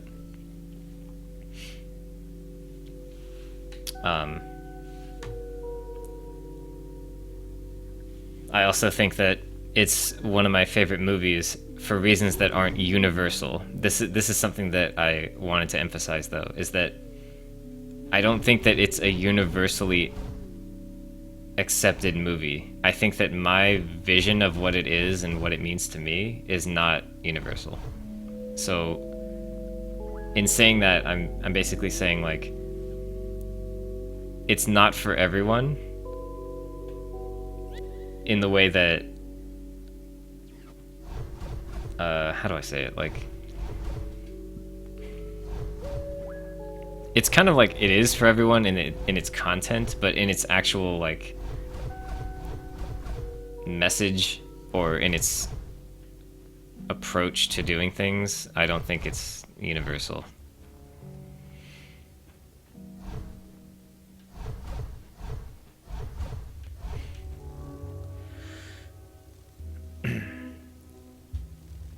I don't fucking see how to get that one item.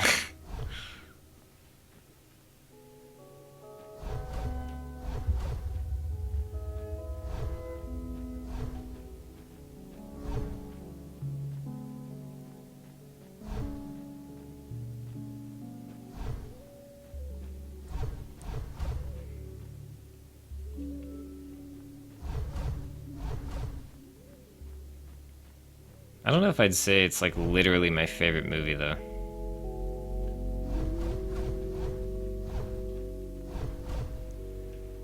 It's probably one of them.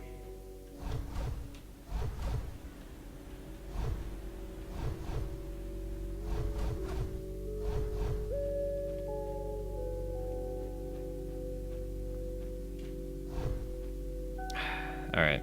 It's up there, it's like taunting me.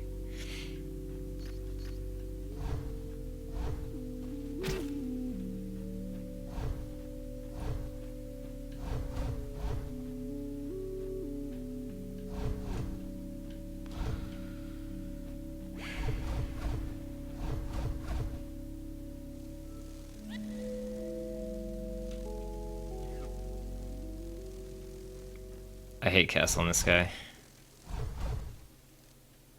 No, I don't hate it. I'm just... I'm just being dramatic. Oh, look at that. It's one of those laser things.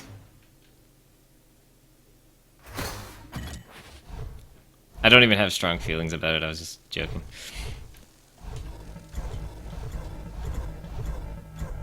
Fuck. Oh, this is gonna be difficult. What do you think about Princess Mononoke? Oh god. This is actually good. Oh my god, this is actually going to be hard?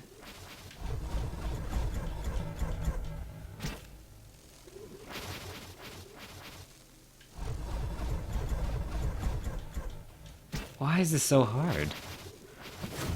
And why am I healing early? Wait, you saw Spirited Away before Princess Mononoke? Oh man, you did it wrong.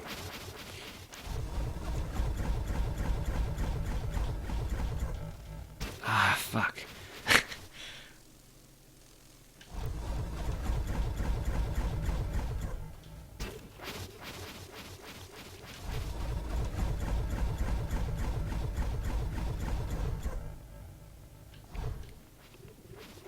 Is Castle in the Sky the first? I don't remember.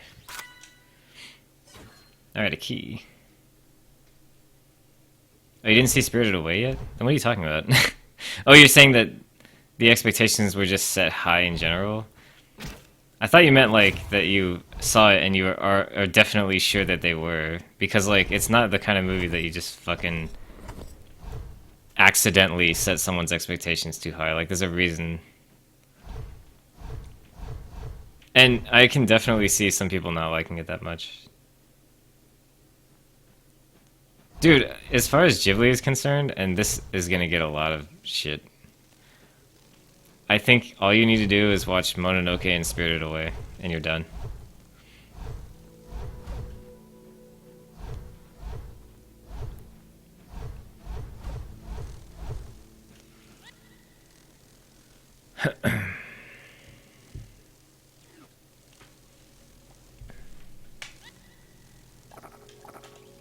Okay, I don't know how to get... I mean...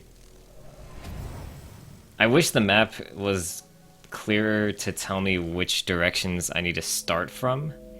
Like, for instance, I now understand where I am. Okay, especially with this map. But I still don't understand how to get anywhere. So, like, where does this come from? Because there's no direct access to it. So it's like, if I go in there, right? And I go up here and I end up in there. I can go over here and then over here. Or I can go here and then somewhere else, but like where?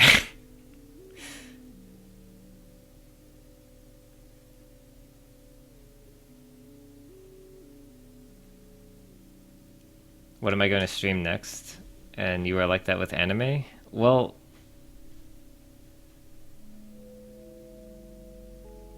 I don't know. I think like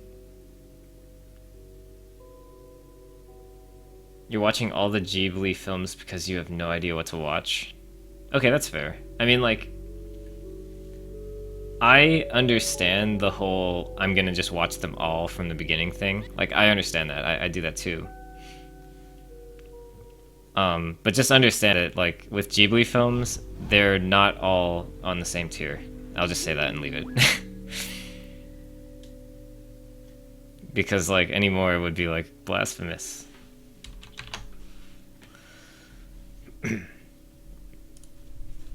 I guess I'll just pick like a cliff and just start going. Or pick a cliff. Pick a door and just start exploring it.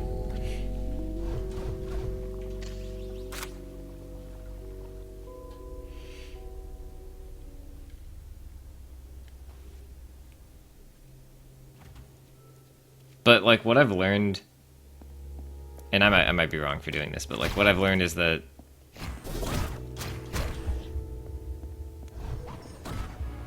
sometimes it's worth putting through like all this effort to get the completeness out of stuff.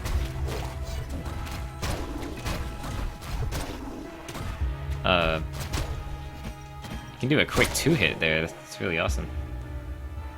You're watching all... Oh, yeah. Shit, I thought that was a new message. Okay, so sometimes, like...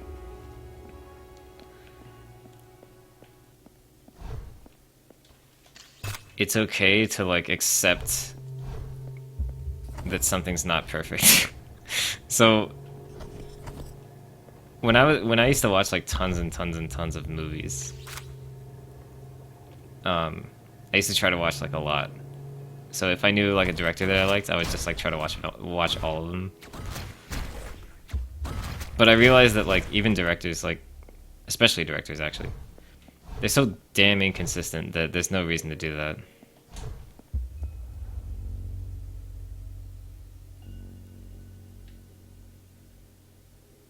Yeah, they are my opinions. You're watching them because you want to see high budget anime stuff. Like there's nothing wrong with that. That's a great place to do it, would be with Ghibli.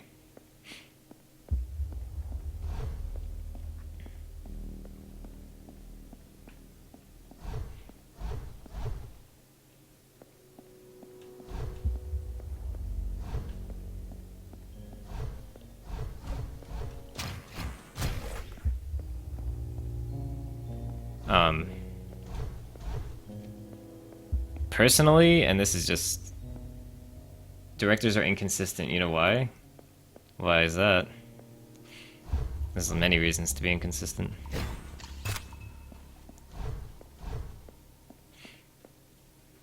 Where am I just now? I think I sort of understand. Sort of. Because, like, I have a guess as to where this one's gonna go. A lot of times they're doing films for other people, not themselves. Yeah, but... Okay, look. Did you see how... Where... I'm going up, and then I'm over here? But this was where I ended up. Are you fucking kidding me? Yeah, but that's not even a reason to be inconsistent. Like, you should have, like, a sense of... Like, yes, it's a reason to be... that directors are inconsistent. But... Oops. What I'm saying is that, like... Even our tours are like, they don't know what the fuck's going on sometimes.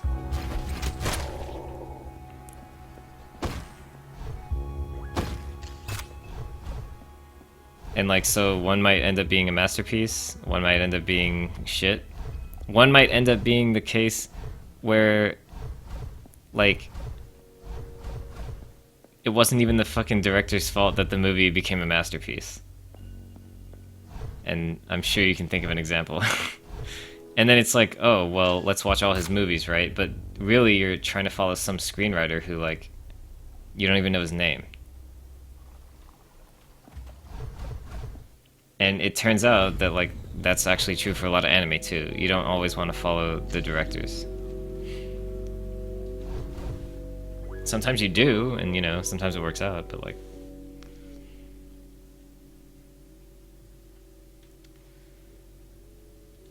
But that's not really... My point wasn't, like, to talk about directors. My point was that I understand, like...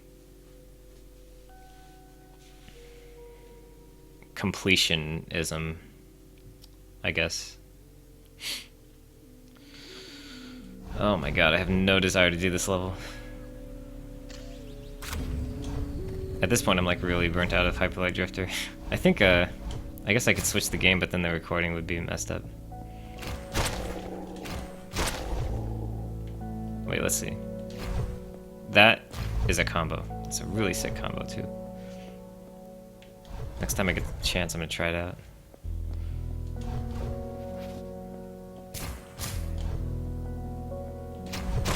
Yeah. It's kind of hard to do, to be honest. Yeah, you gotta be fast about it.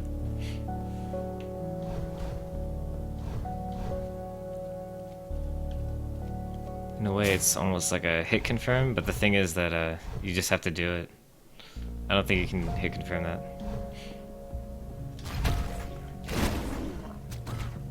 Oops.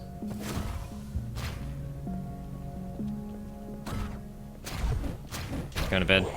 Alright, man.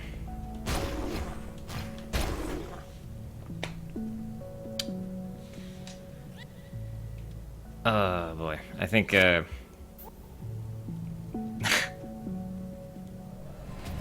I'm gonna take off as well. The stream's gonna be completely dead. Me running around doing nothing, so have a good night. Good talks. And next time we'll try to, I don't know, finish up the rest of these triangles now that we're 100%ing this game. I don't actually know if we're gonna finish tomorrow, but we'll try. Oops. Alright, take it easy.